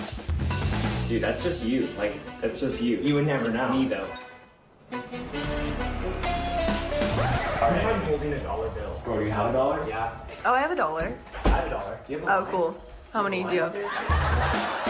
After filming several takes, we got all the shots we needed, and it was time to dump the footage and start on the edit. So I started by making a rough assembly of the film, and I'm not gonna lie, I was slightly nervous to edit on a new software, but CapCut was really easy to learn. And after just a few minutes, I was working at my usual pace. Okay, so I used the mobile version of CapCut in my last video when I made a movie on an iPhone, and it was super fun to use, but the desktop version has more professional features that I find are kind of like essential when you're making something like this. For instance, my bed frame had this sticker on it, and I didn't realize how bad it looked until I started editing. But fortunately, with just a few clicks, I was able to mask it out, and voila, a clean shot with no distracting sticker. Also, remember those wobbly shots from earlier? The camera's kind of shaking every time my head hits the ground. I was able to stabilize those shots with just a single click of the mouse. Those are just a couple of my favorite features, but CapCut is loaded with other tools for filming. And they're just an awesome supporter of this channel. So if you want to try it out, click the link in the description. And thank you, CapCut, for sponsoring this video. We need to reshoot this. And we're back. Back. Pickup shots. Pickup shots. Yeah, so I thought I was done filming, but when I was editing, I realized I did a really bad job of lighting the final scene. So Ryan and Haley came back over, and this time I added an exterior light so that the shot was properly exposed. Why is it going to be sitting here with $1? The shot should look something like this. Hit it, Isaac. If this was just a random clip, I probably wouldn't have reshot it, but since it's the climax of the film, I figured it was worth the time. And after getting the shot for the second time, we were actually done shooting, and I started recording the sound.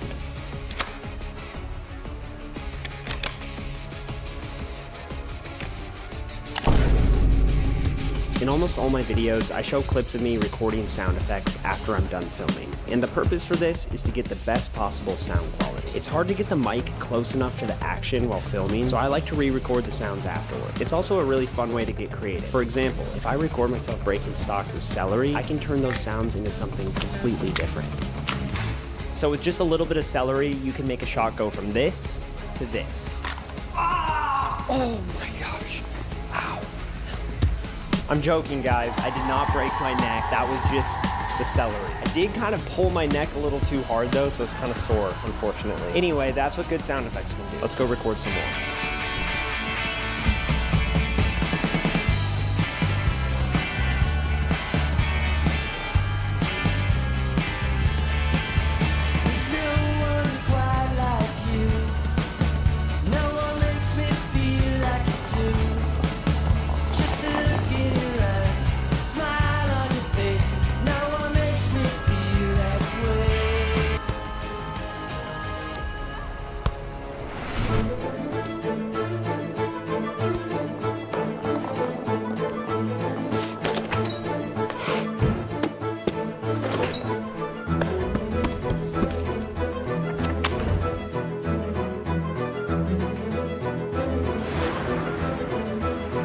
Sounds good.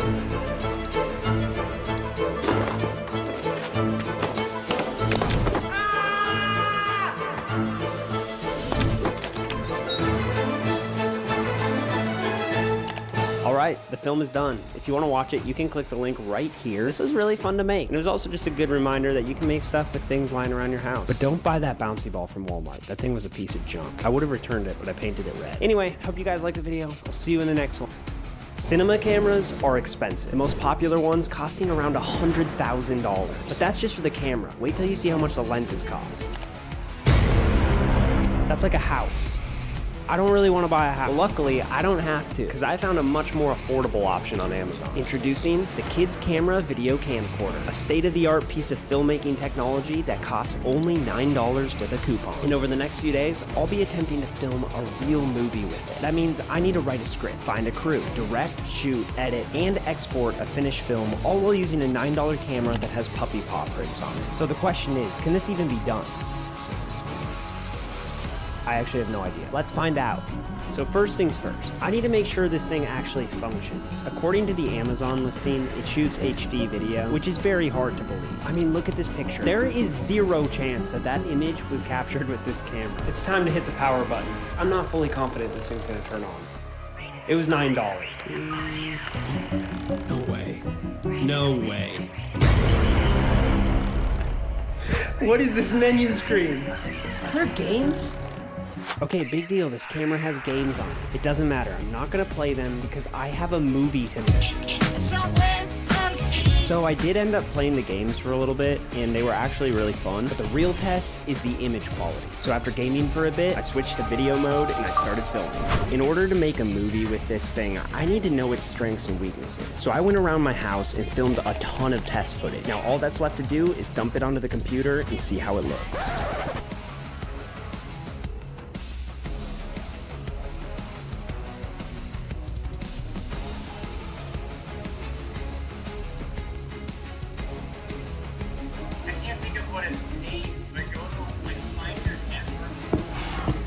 I don't want to film the whole video and then realize like I can't even access the footage. So. Okay, stop the sad music. It's too early to get pessimistic because even though the SD card reader doesn't work, there's still another method that I haven't tried, and that's using a cable to plug the camera in directly.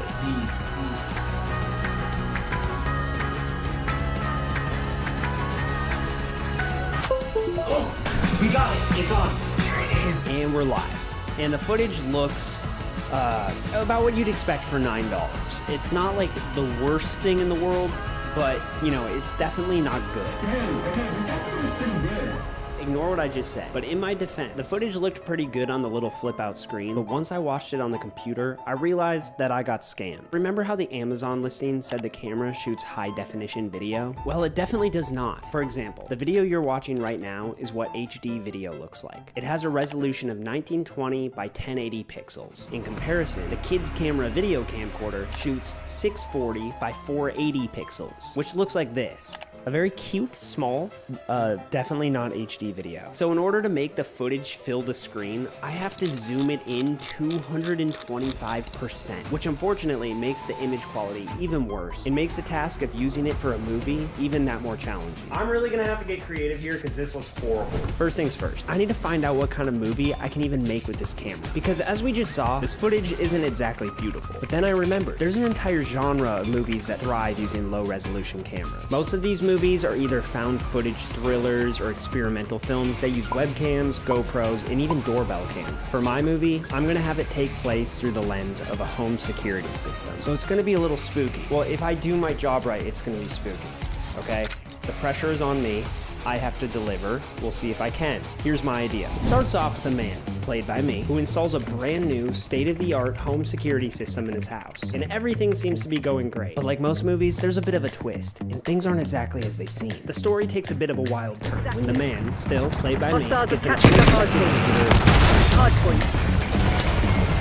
And this is footage of me making a storyboard, which took several hours, but I'm just glossing over it so we can get to the fun part.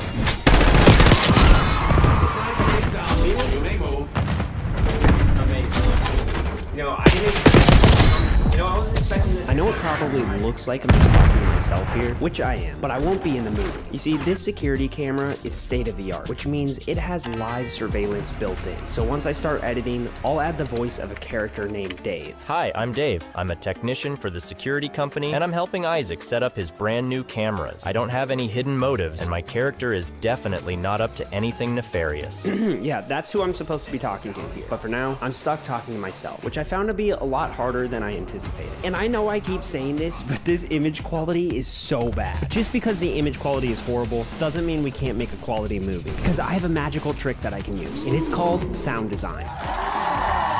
Now look, I'm not an expert in sound design by any means, so I am so excited to be partnering up with Skillshare. Skillshare has a ton of classes for filmmakers, and recently I've been taking one called The Art of Film Sound Design. I've been learning a ton about Foley and recording my own sound effects for my films. It's helped my audio from sounding amateur to sounding like an actual movie.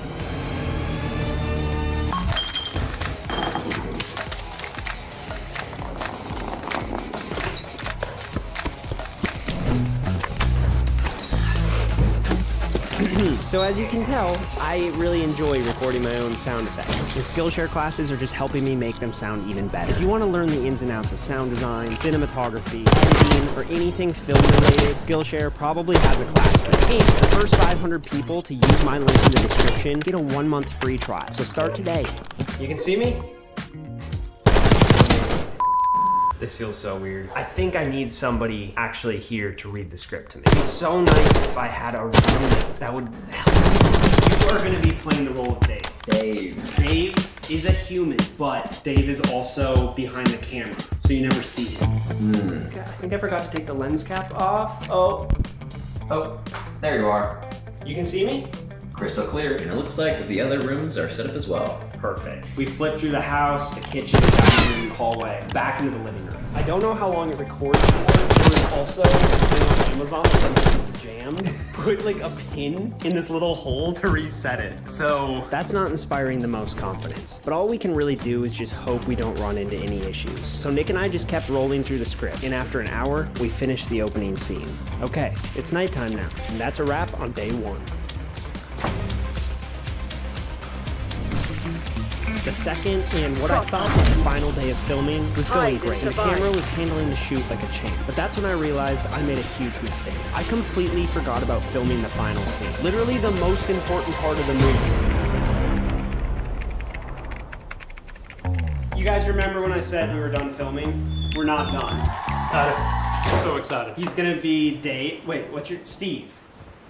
I don't even know your name. Is it Steve? Steve. We have postponed the shoot 2 weeks to get mine and Hunter's schedules to line up. A lot of pressure. The pressure's on. I haven't even looked at the script. Yeah. Okay. Turn the cameras on. Alright, 2 weeks later, and we're finally filming the last scene. And if you remember from the intro of the video, Steve is the guy that visits me at night. He plays an important role, but I'm not gonna spoil anything. For now, we just need to film the final shot, which ended up taking forever because neither of us could really hold it together while looking at the toy camera. The kid's toy! That's what you thought this was a security camera. What's mine? That was the most insane thing ever to walk in. You already set it up, dude. Yeah, they sent it to me. It seemed legit. Why'd you have to get that? So we eventually pulled it together and were able to get a few takes without laughing. And just like that, the whole movie was shot. Now all that's left to do is dump the footage. And unfortunately, the camera had other plans. All right, this is actually kind of concerning. Bro, I'm trying to do that line again. I'm gonna mess it up. Come on. Come on, baby. There's gotta be tension somehow. Tension is exactly what this camera provides. Don't get me wrong, it's fun to use, but being able to access the files kind of feels like a game. Luckily for us, we got all our footage saved, and it was time to say goodbye to the crew and move on to editing.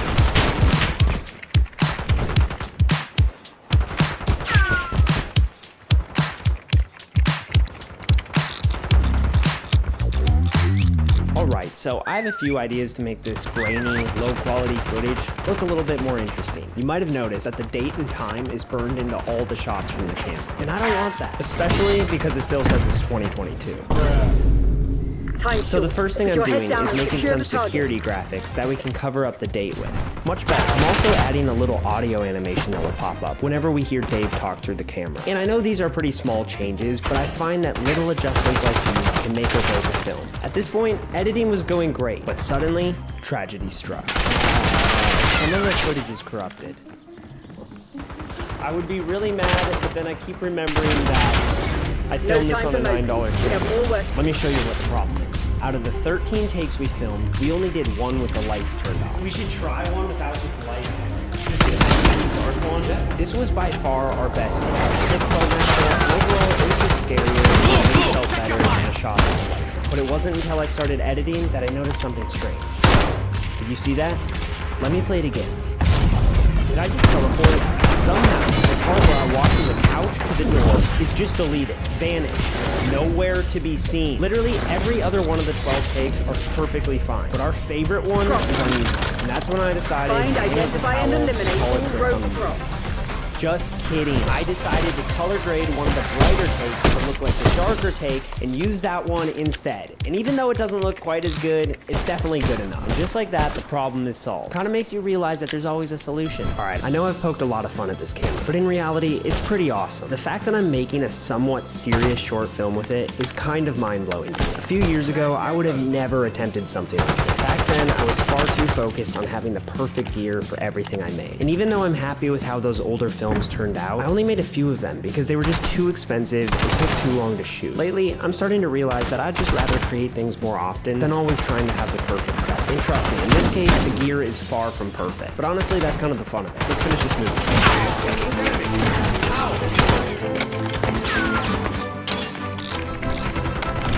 Alright, we are so close, but I think we can make it better with a few new shots.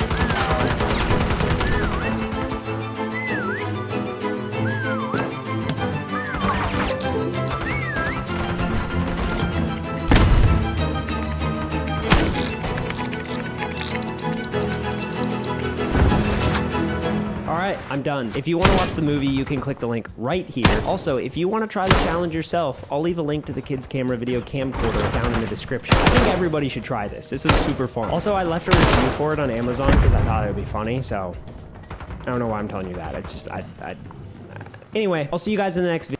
This video camera is tiny. For example, here it is next to a quarter, by an egg, with a shoe, being held by this little plastic doll that I got in Hawaii. It's so small that it's basically invisible. Like, I might as well be holding a rock right now.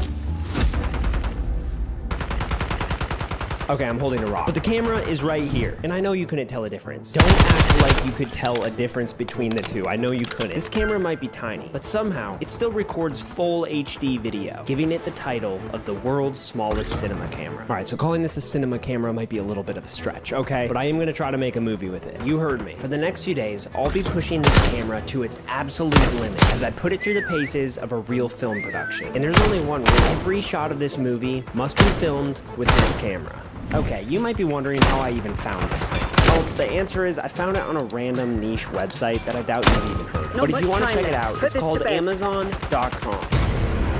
Okay, seriously though, Amazon's algorithm is way too good. Every time I log on, I see these interesting little cameras and tech items on my homepage, and unfortunately for my bank account, I have a tendency to purchase these types of things. So when this little camera popped up, I honestly had no choice.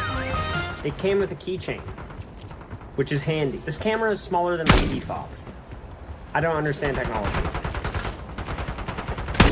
Now, before I can start filming the movie, I need to write a script so that I can actually have something to film. And here's my idea. I have no ideas. So I spent the next few days brainstorming ideas, and it was pretty annoying because I literally couldn't think of anything. Not to mention, I don't know how I'm gonna mount this to a tripod. I'm not sure how long the battery lasts, and I don't know if it's durable enough to withstand a film shoot. But while I was having these doubts, an idea hit me smack in the face. Tiny camera shrinks objects static photographs. You know what? That's not bad. What if a man, played by me, purchases the world's smallest camera? However, he discovers that the camera has the power to shrink any object to photograph. And what if he's conflicted because he doesn't know what to do with this newfound power? And what if the man, still played by me, is forced to make a life-altering decision because of this camera? That feels like a pretty good story. And since we're filming with the camera and using it as a prop, we need to buy another one. You're welcome. Use of deadly force has been approved. Now that the script's done, it's time to film the opening scene of the movie. And I'm not gonna lie, the footage from this little thing looks shockingly good. When I was 15, I spent like $300 on a refurbished camera. And I'm pretty sure this little one shoots better quality video. Not to mention, it's the size of a quarter and costs $25 with free shipping. So, thank you, Jeff. Aww. I'm so sorry. That is the last Jeff Bezos joke I'm gonna make in this video. Let's keep filming. So, now that I had the opening scene filmed, I started searching around my house for props that I could use. And then after that, I bought mini versions of these props so that I could make this shrinking effect happen. This is the scene where I'm shrinking my big car into the little car. I honestly have never done this before, so I don't really know if it's gonna work. 3, 2, 1. It's almost there, but it's not quite there. 3, 2, I'm gonna reshoot it. This was the first of many shots that I had to refilm while making this movie. And here's why. The shrinking of objects is a practical effect, which means that it's done entirely in camera without the help of any computer-generated imagery, also known as CGI. Practical effects are super useful because they can be done with just one simple cut like this. However, they're also tricky to pull off because if I bump the camera a little bit while changing items, the continuity is ruined and the effect looks really bad. And since the only thing holding the camera to the tripod is a piece of tape, the camera had a tendency to move, which made filming these effects pretty difficult. Let's keep filming.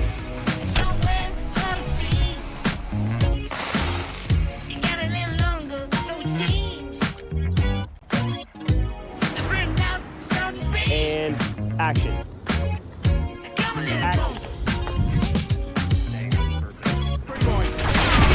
So I just got done editing all these clips together, so I went on Artlist to look for music, and one of the first songs I played fit the footage perfectly. Like, I hardly had to cut. Just listen to this.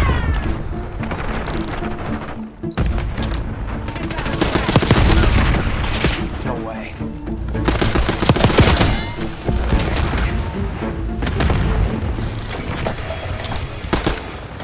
Taking A. Taking B. It's perfect. Hostiles reclaim the It's time to film the final shot of the movie, and I want to try something crazy. You see, Hollywood movies often use camera cars like these to film action scenes, and I want to do the same. But for obvious reasons, my camera car is going to look a little bit different.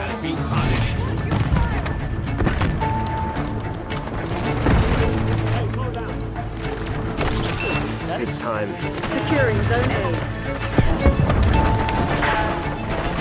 Okay guys, it's not going to be easy. We need to work as a team, we need to be perfect, and we need to be united. Drive on 3. 1, 2, 3, drive! You have to go really slow. I won't run it over. You have to go really slow. Take one finale scene, tiny camera, and action. Perfect, here we go. Oh gosh. I ran over a stick. And cut. I'm ready to go.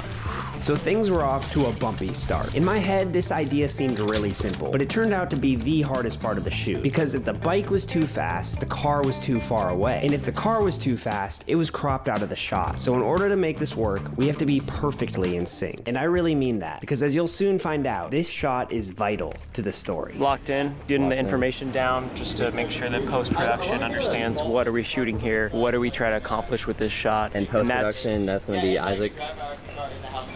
Yeah. And director is Isaac. Yep.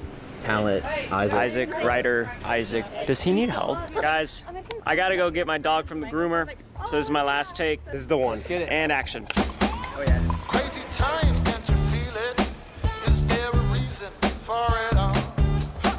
Maybe. Oh. If this car hits like a leaf, it gets thrown off course.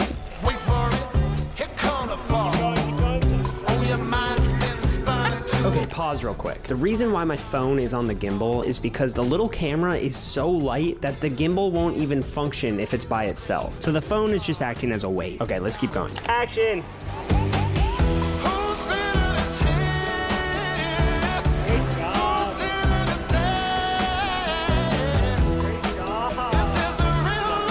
Really good. So good. Great driving. Don't you think we should have just done the front As a shots? director, you should encourage your team as much as possible. That can be high fives, fist bumps, and words of affirmation. You're doing good. Slow. Slow, Zach. Yep. Yeah, hold it. Cut. Is that good? That got close. And just like that, we got the shot. Well, it actually took us like 2 hours, but still, it was a success. And now it's time to dump the footage so that I can start. But before I start editing, I want to pick a song to edit too. And just like earlier, I'm getting the song from Artlist. Every song that I've used in this entire video is from Artlist. However, they don't only just have music. Check this out. You're saying you took a photo of your car and then your car shrunk? Yes. That's exactly what I'm saying. That person that you just heard on the phone is actually a voiceover that I created with Artlist. You see, my character goes back and forth with a salesperson in the movie, and instead of trying to mimic that voice myself, I was able to paste my script into Artlist and have it give me a result that I just couldn't have done on my own. Well, it sounds like someone didn't read through the manual very thoroughly. What? Have a good rest of your day. So if you're looking for music, sound effects, and voiceover tools, use my link in the description where you'll get 2 free months off your annual subscription to Artlist. And thank you, Artlist, for sponsoring this video. So I've been keeping a secret. That shot we just filmed on the bike is gonna be edited by someone else. More specifically, a visual effects artist. And I have a meeting with him tomorrow morning. So I need to finish prepping this footage and get some good sleep.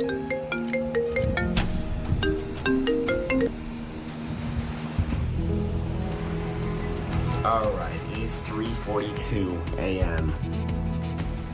The reason why I'm up this early is because a guy named Tom lives in England and I'm about to meet him over video call. England is in a different time zone than Texas, so 10 a.m. for him is 4 a.m. for me.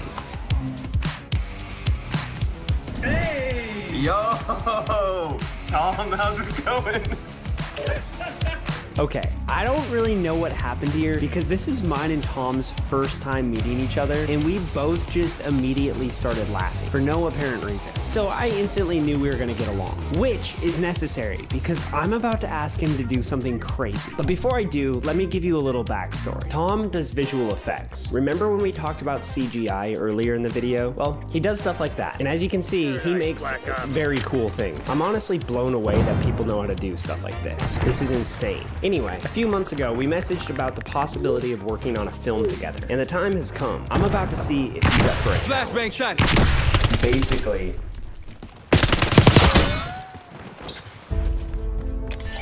just a reminder, it's 4 a.m. I cannot speak clearly, so here's what I said. Can you stand me and put me inside of the toy car?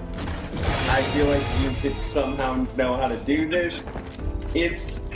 I don't know if you've looked at the footage. So I rambled on to Tom, telling him that I wanted to end this video with a mini version of me driving the toy car. And to that, he said, some of the jobs we basically can project you in the car onto the actual windscreen and stuff like that. So that means he's gonna, while he works on that, I'm gonna record sound effects, because let me tell you, the audio from this thing is not very good. So while I was putting final touches on the audio, Tom was doing some magical stuff in software that I never didn't understand, which is just crazy, because when I was writing this script, I didn't even know if this shot was possible, and that was nerve-wracking, because the entire weight of this story relies on me driving the toy car at the end. But looking back, there really wasn't a reason to be nervous, because when you have a good team that rallies together, you can make just about anything come to life. And if you want to see it all come together, you can watch the movie right here. I love this camera, and honestly, without the help of a really good friend, I never would have even found it. So, thank you, Jeff. I'm recreating movies at home, which means I'm not on top of a building right now. Spider-Man. I'm actually in my bedroom. So my bedroom is now a film studio, and for the next few days, I'll be creating Hollywood movies, as well as the driveway, living room, and raw, to see if I can achieve Hollywood-level production in the comfort of my own home, and my friends' home. But we'll get to that. First, let's film a car chase.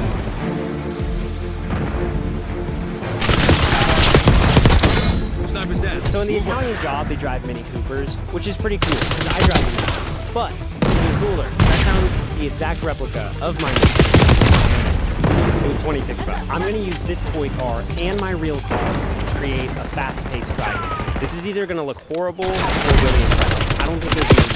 The first step was to head to the store for some supplies. Because for this effect to be convincing, I need it to look like a toy car is actually driving on a real road. Honestly, it's kind of looking good already. Next, I started drawing a storyboard. This scene requires a lot of shots in different locations. And since I'm cutting between footage of the toy car and my real car, I decided it would be smart to draw the entire scene on paper to make sure I don't miss anything while filming. Okay guys, I wrote a script. I also drew a shot list. So the only thing left to do is try to make this $26 RC car look like it's actually driving on a real road. Very simple stuff. I have complete confidence. I have no idea what I'm doing. So, in the Italian Job, they have stunt performers driving the cars for all the exterior shots. They obviously do this this because it's just too dangerous for actors to perform the stunts while driving a car. But there's a problem. I'm not friends with any stuntmen, so my solution is to use the toy car for all the dangerous exterior shots, and then cut them together with the controlled interior shots where I'll use my real car. And hopefully, no one will notice. Crazy.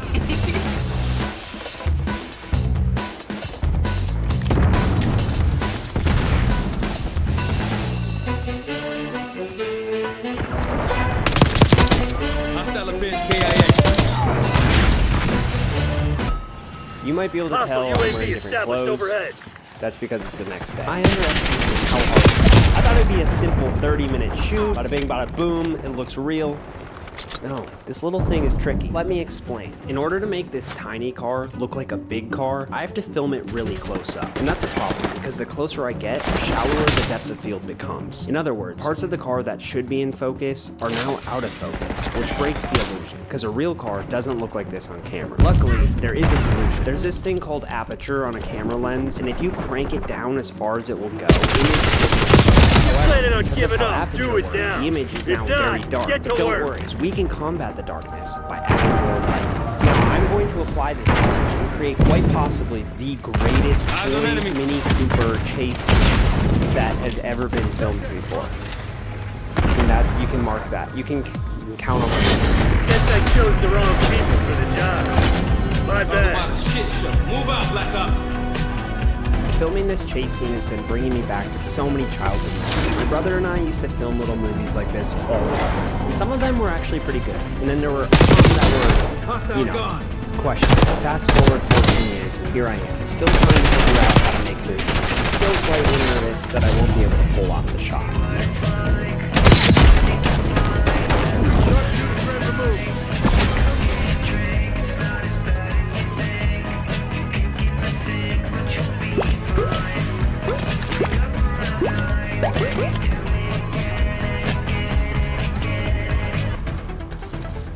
Okay, it's time to upgrade to a real car. And for these shots, I'm gonna need a lot of help, and it also has to be dark outside. Once it finally got dark, I set up the projector and started testing the backgrounds for the scene. Since we can't actually film while driving the car, the projector will hopefully make it feel like we're actually driving on a real road. Also, some of my friends came over to help me film, and for some reason, we had a really hard time deciding on the order that we were gonna stand in for our introduction shot, but we did eventually figure it out, and I think it turned out pretty good. Yeah, you can tell I've done this before. Oh, really? Yeah. So in the movie The Italian Job, Charlize Theron drives a Mini Cooper, and I pulled some strings, and we got her. Her look-alike. Well, I just dyed my hair. Yeah. That's the only difference. Yeah, exactly. Between the previous clip you just saw and right now is I just, you know. You've seen the movie though, right? No. Not at all. Okay. I'm more of like a... That should... No, it should be fine. After explaining the entire plot of The Italian Job to Haley, we sat down to read through the script I wrote for our scene. These will be like the first lines. I'm gonna need you to turn your lights off so we don't draw extra attention. How am I supposed to see? After reading through the script, we made a few small changes and then finally started filming. Lights, action. I gotta say, Isaac has upped the game. This is by far the biggest film production set I've ever been on. Oh, there's a spider in here. My wife's robbing a bank. Mitch, I think you can get quite a bit closer as well. So this first shot is just Haley from like a side profile. And what I'm realizing is I really need the lights in close. So I think everyone can come in closer. The way to make a shot like this feel real is movement. Ryan, Nick, and Mitchell are constantly moving their lights, which makes it feel like Haley's passing cars and driving under street lights. And if you pair that with handheld camera movement and a sock footage background, you can transform your driveway into a highway. Action. Turn your lights off. In the back lights. It looks like there's a real car behind it. Oh no. What? Cops. You said it was clear. I wrote the script in about 2 minutes, so it doesn't have the finesse that, let's say, Securing Charlie. So we're just kind of working on it and figure out what feels natural. Start it up strong. Locking and down then the next Charlie. line, just side. Lost A. Took me out of it. You're good at words, but not emotions. Yes. They've Just taken say the I lead. lost it. I lost. I lost it. I lost it. Securing I like Alpha. how you lost. All right, cut. Haley's playing Charlize Theron, and I'm playing Lyle. I'm gonna be in the other room, giving her Zone A directions secure. where to go through the AirPod, Gen 1 AirPods. The best. The ones. I was the one. Controlling Bravo. It turns out that recreating a blockbuster movie is Securing incredibly B. hard. Like most film shoots, this one took a lot longer than I expected. Because we're splicing these shots together with the toy car, we need to be really intentional about the angles we film so that the effect would be convincing. Hostile RCXD in your AO.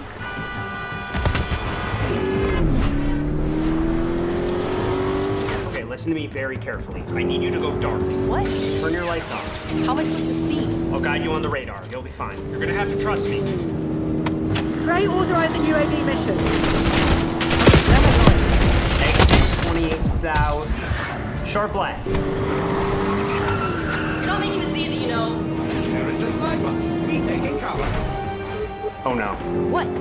Cops. You said I was clear. I think my software is glitching. You're gonna have to lose him.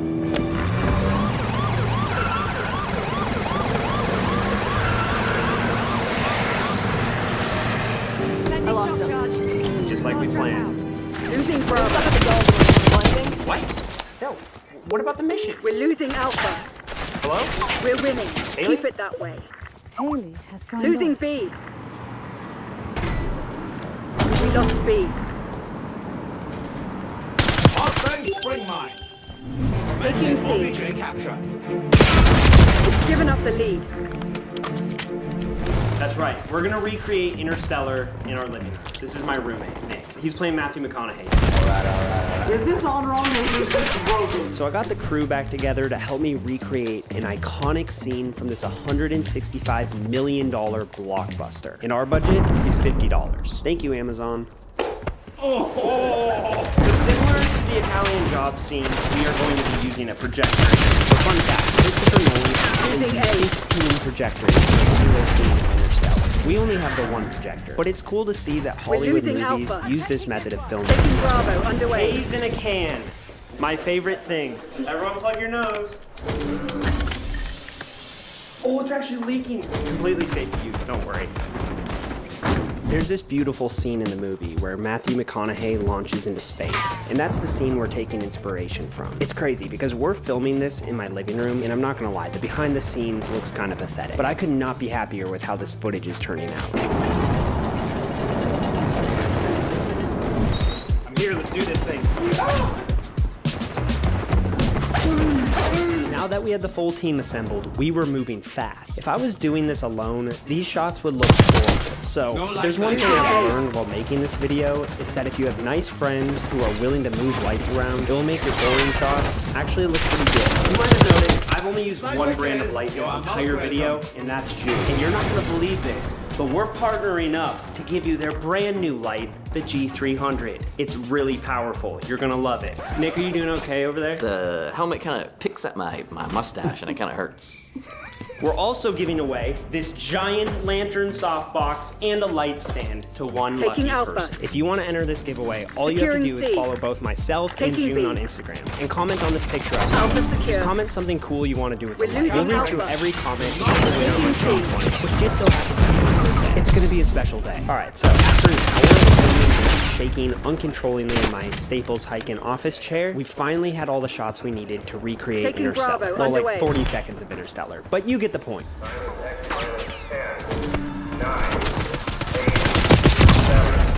RCXD active. 5, 4, 3, 2, Bravo zone secure. Bravo launched.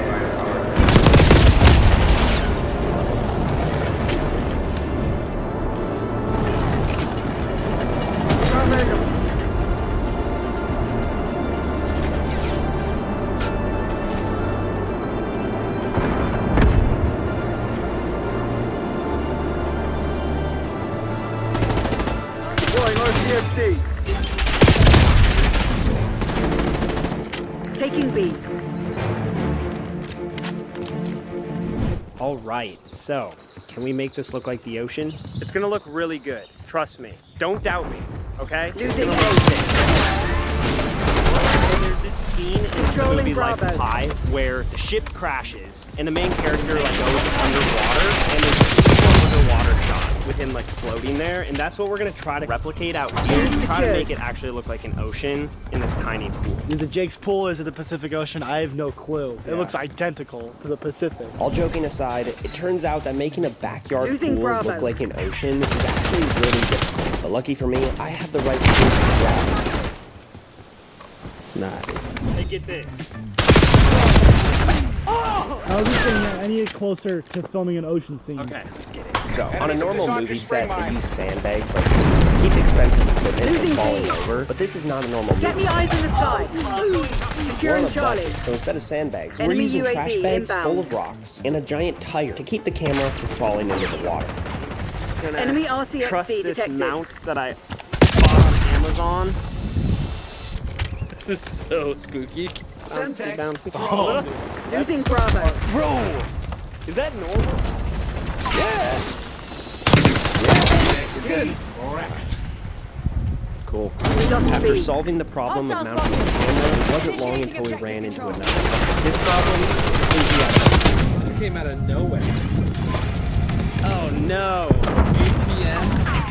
With the thunderstorm coming right towards us, we were forced with a Tack tough off, get a decision. watchdog Should we helo pack up overhead. all our gear and reschedule the shoot, or do we put our equipment at risk and film in the rain? After talking it over, we decided it would be best to pack up our gear and film in the rain.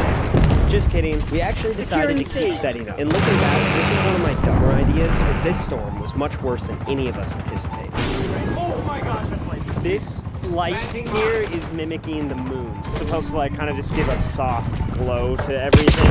We'll do another light that doesn't have a soft Hold your box position. to make it look like Hostile lightning, so it's more planted. harsh looking, but this is supposed to be pleasing to the eye. It's striking!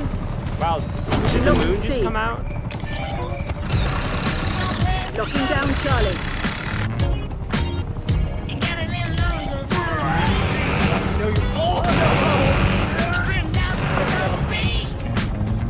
It's a jellyfish.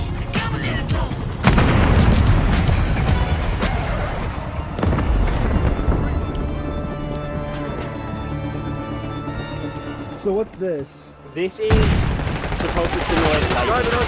See that? Kind of giving the strobe effect, and then we'll pair that with sound design, with like thunderclaps and wave sounds and rain sounds. Hopefully it all comes together to make a beautiful storm. That's gonna Now that our gear's set up, almost ready to recreate Life of Pi. So I hopped in the pool to see how the shot was looking. Does it look cool? I'm not gonna lie, I was pleasantly surprised. One might even say it's starting to look like the Pacific Ocean. Is it Jake's pool? Is it the Pacific Ocean? There's thunder and lightning happening. If that happens, we'll have to pack up all or just drop. That was thunder, wasn't it? Yeah. Lost Alpha. What's the irony of the fact that like we're filming a Losing thunderstorm, but the last thing we want Locking is a down thunderstorm? Charlie. Exactly. We just hope it doesn't rain. Zone Alpha captured.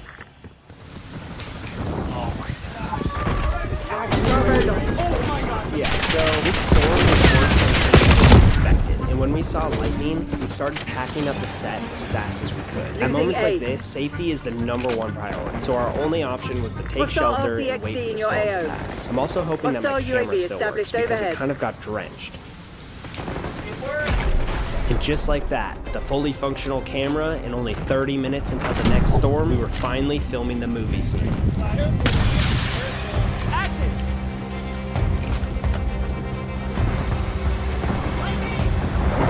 Using Archangel. RCXD moving out.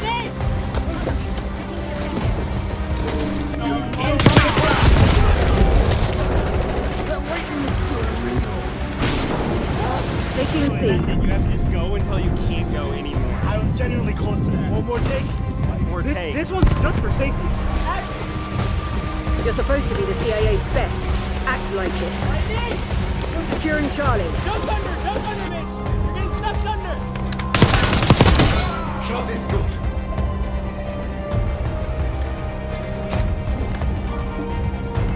Securing B. Final shot we're gonna try to get is going underneath the water. I'm gonna be filming with my iPhone. You lost. Landing west speed. I shall probably have won. I am a very bad move. These underwater shots were by far the hardest part of the shoot. I quickly realized that I'm only capable of holding my breath for about 10 seconds underwater, which isn't ideal in this scene. That's something under 20 minutes, so we got some pretty crazy shots. You know what that means.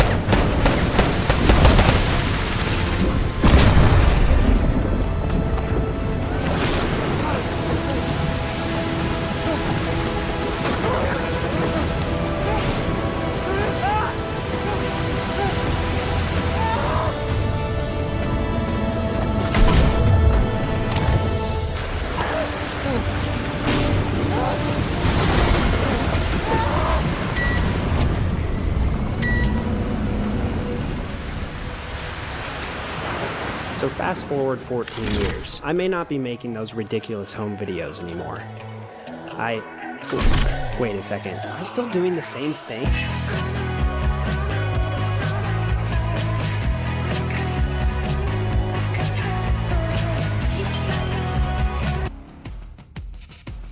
Hello? Yo. Yo, what's going on? What up, dude? Hold on, let me... This Okay. might be a total disaster, dude. This might be a dumpster fire. I tried Why? my best. It's out of my hands. I try to, like, schedule times for people, and, like, half the contestants haven't joined the Discord, so, you know, what are you gonna do? Also, half the submissions were, like, gooning live. Yeah, I'm only seeing how many people are supposed to be in it. Like 30. There's, like, 12 in there. Yeah. Maybe we'll just, like, throw to one of y'all's chats. Be like, guys, let's run it. But we gotta be fancy here for this challenge. For those of you that don't know, I'm one of the judges. Come here. Don't fall for the guilt tripping annoying. I know people want to tell their story, but using it to get pity points is stupid. That guy for himself. Oh, I'm not. All I can say, just do the talent because people are gonna win money from this. So I don't want it to be hey, I need the money rather than them actually just being the person with the best talent. Chat, this is how it's going to work. How do you join the talent show? You're already too late. You're not going to be able to join. I'm just being honest. It's his show. I don't know how he did the things on how people join. Kill confirmed. But you're too late. You can't join. Anyways, we're doing a talent show today. It's Handsome's talent show. It's not my talent show, but I was invited.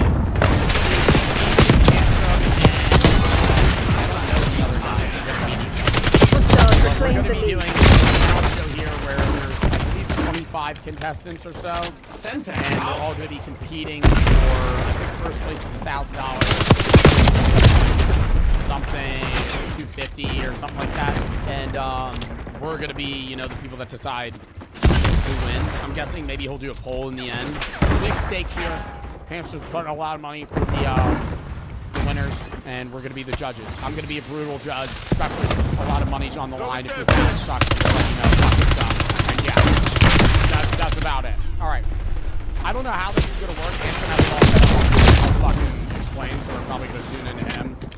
See how it works. Without further ado, let's jump into it, ladies and gentlemen. So, I guess I'll do a little intro for the YouTube video. Say hi to YouTube. So, here's what happened. I sent out a Google form to the Discord, and I put it in my Instagram story, and I said, hey, sign up if you got a talent that you want to showcase. Me and my two co-hosts, Crispy and Joe Bartolozzi, we will judge you and score you based on your talent. And the winner of today's competition will receive 1,000 bones, ladies and gentlemen. That's $1,000. You could do so much with $1,000, dude. I'm not quite Mr. Beast. We're not giving away $1,000, but we're giving away $1,000. Second place will receive $500, and third place, $500. And you would think that would incentivize more people to sign up and more people to submit talents that aren't just like gooning live on stream. Fucking Goatsy live on stream. You would think that, but you would think wrong. It actually doesn't incentivize any change whatsoever. So, we've got a list of talented or not so talented individuals. We will see and be the judge of that. And we're doing it live, bitch. Let me join the Discord. Hello, hello. How we doing, fellas? I'm ready to see some generational talent here. We are turning on our cameras here. We are indeed. I'm disabling. You could turn on the Enemy UAV inbound. I made it work. I got it working. Spotted enemy spring line. Shit. Yeah. Dude, I'm so excited. This is gonna be awesome. Now, boys, You've got some talent. It also seems but no one's in the waiting room. Why is no one in the waiting room right now? Because that's Oh, that would be why. Oh shit. Okay, the first 4 people are not in the waiting room. Let's see if okay, here we go. We've got Lex, who their talent is seemingly pose 28, which I think Their talent is the Roblox pose from Dress to is Impress. doing the pose from Dress to Impress, I believe. Now, what is our scale on rating here? Is a 5 average? Like, what are you guys basing? So what's good? Like, is Like 7 good? Like an 8. If this person crushes the pose 28, what's the highest? It can't be 10. We were a little too generous last time, I think. I think we need to. I feel like the first talent's hard to judge because that's going to be the base of every other thing that I judge. Yeah. Later on. Yeah, that was the difficult. The first one last time was. I think we started pretty high. We started a little bit.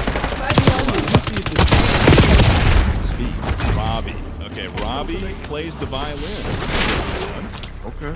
There you go. Robbie. Robbie. Hostile UAV established. What's going on? That person was just stage shy. Stage fright. Whatever. Hey, Robbie. How are you? Good, how are you? Can you please? Yeah, sorry. Hostile counter UAV established above. Take your time. No rush. Hostile care package inbound. You're the very first. You were actually listed in 7, but now you're. Fun fact about violins, they used to use Request a care package deployed. Enemy UAV inbound. Actually, yeah. Interesting. sheep intestines of animals. Is my camera working? Can you guys see me? Joseph yeah. Like these. Oh, okay. Yes. I can't see myself, that's all. So what will you be playing for us today on the violin? I'm gonna play Poker Face by Lady Gaga. Wow, not what I was expecting. I was expecting maybe some, Beethoven or Mozart or something. Chat, that's my favorite song. Chat, that's my favorite song. We used to listen to Eric Carmen Poker Face all the time. Hear it properly. Ooh, it's cutting. You might need to turn off noise reduction. Or input sensitivity, whatever. Oh, excellent. Yep. Okay, excellent. That's violin, all right. Okay. All right.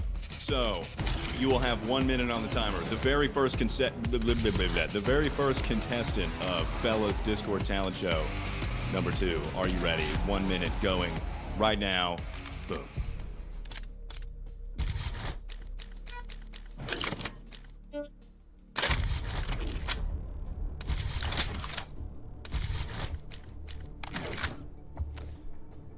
I think we're gonna interject here. I can't hear anything. It's not working? Okay. I'm so sorry, guys. I didn't know if we were gonna let it go or not. I'm so sorry. No, you're good. You're gonna let it go for the minute? I was looking at you guys like I was like. I was like, is there somebody gonna say something? We're just gonna.